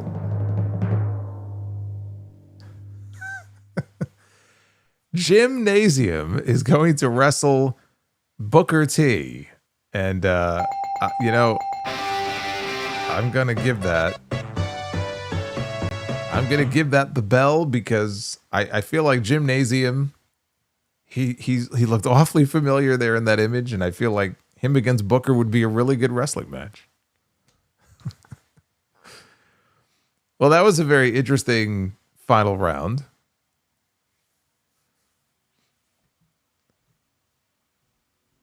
So now we move on to round 2. I don't know if round 2 is going to be nearly as entertaining, but we're going to try here because now we have stipulations. Push Gymnasium. Yes, I think Gymnasium should be pushed as well. All right, we got a barbed wire steel cage match. Sounds like we're going to get a couple of AEW people in here. Except we start with tag teams, though, don't we? All right, well, I guess we're going to get a tag team barbed wire steel cage match. Sounds very dangerous. We have Tyson Kidd, and we have D.H. Smith, the son of Davey Boy Smith. Did they have a team? Oh, they were the Hart Dynasty. That's what it was, right? The Hart Dynasty, yes. In a tag team barbed wire steel cage match. Oh, look at this. We have the Hart Foundation against the Hart Dynasty. Oh, my goodness. What a sin, though, for Bret Hart to be in one of these garbage matches. I'm sorry. He should not be in a barbed wire steel cage match. It's beneath him. That is beneath the Hitman.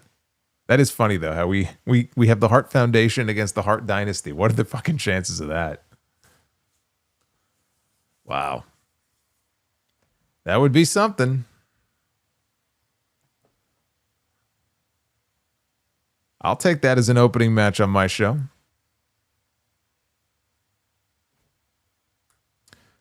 Oh, no. We got a Yappa Pie strap match. Oh, you got me, brother. A Yappa Pie strap match. We don't get these very often. It is a very unique stipulation. It's all about the strapation. As Hogan once said on television, it's about the strapation. I don't know what that means. It sounds very sexual to me. But we have a Yappa Pie strap match. And well, I mean, I guess the women, I guess, right? We usually do the women. That's usually what we do. Maybe you don't, but that's what we do here. So here we go. Let's see here. These poor women, though, they're going to be in a Yappa Pie strap match. Indy Hartwell. Oh, man. The former HOG Women's Champion is in a Yappa Pie strap match. Poor Indy.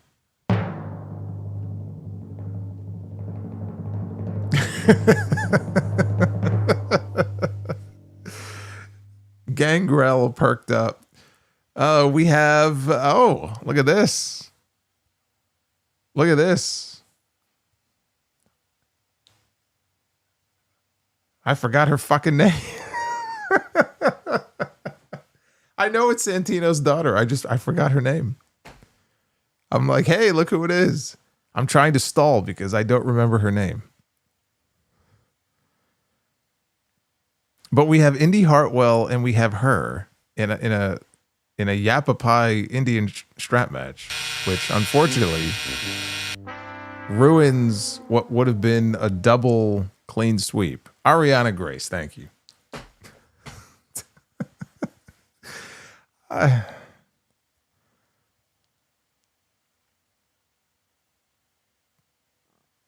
Santina, yes. Santino's daughter is Santina.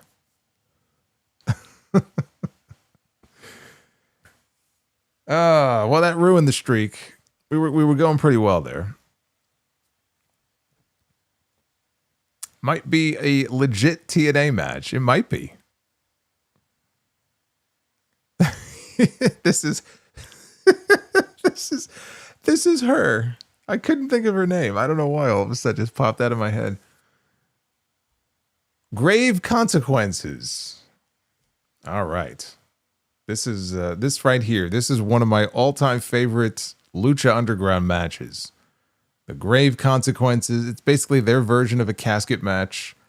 And this one was between Ricky Banderas, Mil Muertes, and Rey Fenix. It was a very bloody, very violent affair. And honestly, better than any casket match that WWE has ever done, before or after. So I feel pretty good about this. Grave Consequences. Here we go. This is it. It all comes down to this. We have John Cena, but not just any John Cena. We have the Doctor of Thugonomics. Actually, you could kind of tell from the image here. This is the later John Cena doing the Doctor of Thugonomics cosplay. I could just, by looking at the photo, I could just tell. But we'll call it Doctor of Thugonomics Cena.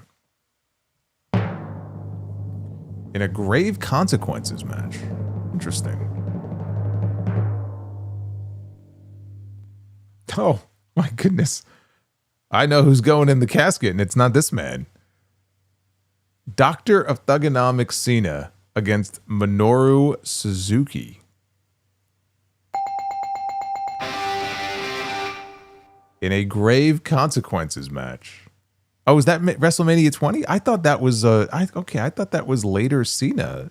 Okay, apparently that was Doctor of Thugonomics Cena.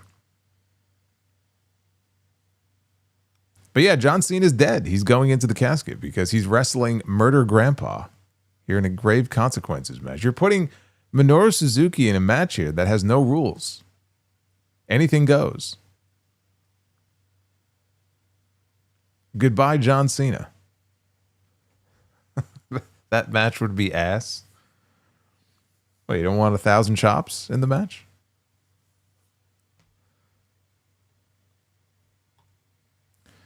A very interesting night of Be the Booker, I will say. Hydrograd says, what are some WrestleMania matches that you would say you enjoyed at the time, but in hindsight aged poorly for any number of reasons? The obvious one that comes to mind is Benoit winning the world title at WrestleMania 20. That I liked, but aged poorly. I don't know. I feel like if I liked them, I'd probably still like them if I went back and watched it again. I'm trying to think if anything would fall under that category. Not really. I mean, the ones I hated, I still fucking hate. What did I like that I wouldn't like today?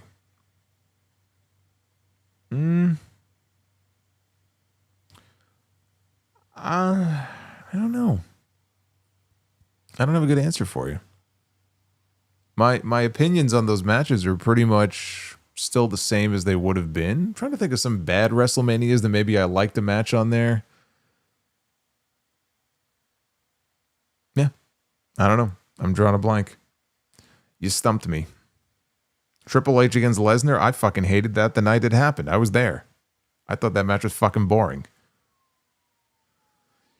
Devin, if the WrestleMania 30 main event happens as planned, is Batista the one that gets squashed by Brock at SummerSlam? Would Dave have taken 16 suplexes? No, he would not have.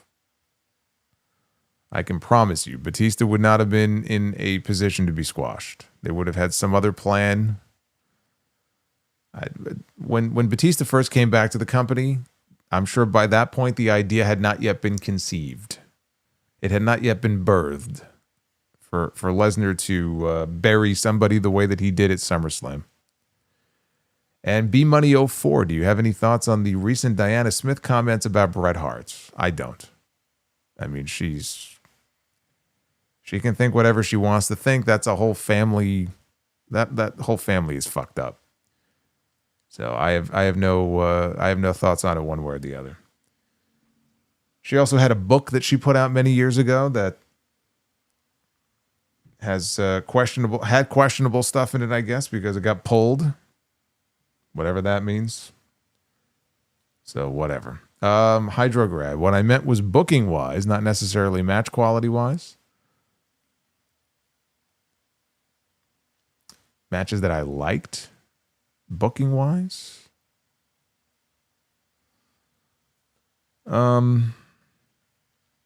Yeah, I mean, I'm sure if I sat here for a while and went WrestleMania by WrestleMania, I could find a few, but I mean, there's nothing really egregious that jumps out at me.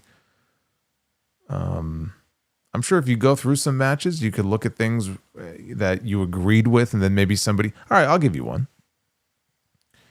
Although I don't regret what they did at WrestleMania because it was a great main event and made for a great WrestleMania moment. But in hindsight, you know, putting the undisputed championship, both belts on Daniel Bryan at the end of WrestleMania 30, and then he got hurt. And then 2 months later, he had to vacate the belts. If I knew that he was that injured going into WrestleMania, yeah, I probably would not have put the championship on him. But, you know, everything was building towards it. So what do you do? People were chanting for it. They had hijacked the shows. They wanted him in the main event. But then you didn't have him. He went away. He was hurt. So, I mean, you could find examples like that maybe where, with the benefit of hindsight, if you knew this person was hurt, this person was going to be away for a while, then you do things a little bit differently.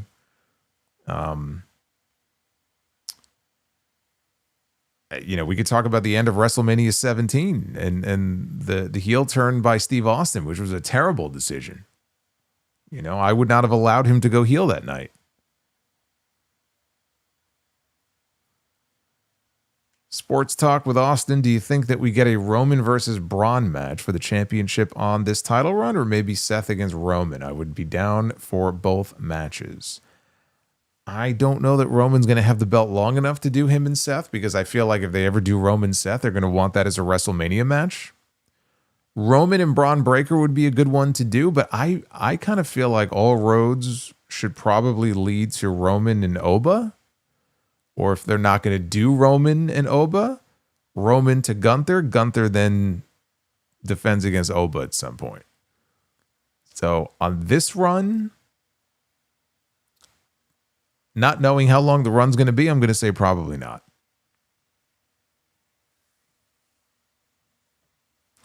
The WrestleMania Night 1 main event aged really poorly. Well, Rock got a win over Cody. Cody ain't ever getting that win back over Rock. I'm sure Rock disagrees with you. Rock is very pleased with the finish of that match. He regrets nothing.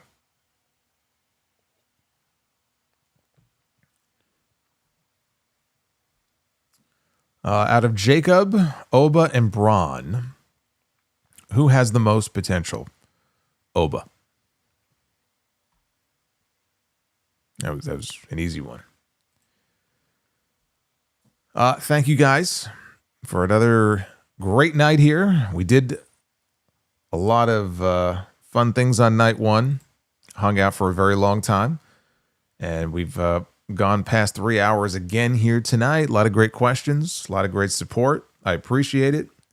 Well over 4,000 of you hanging out with me here tonight for night 2 of WrestleMania. Always our biggest weekend of the year. But we got plenty of events going on. So I'm here multiple times every week live on YouTube. I know we have welcomed in a lot of new subscribers. Hopefully you guys will stick around.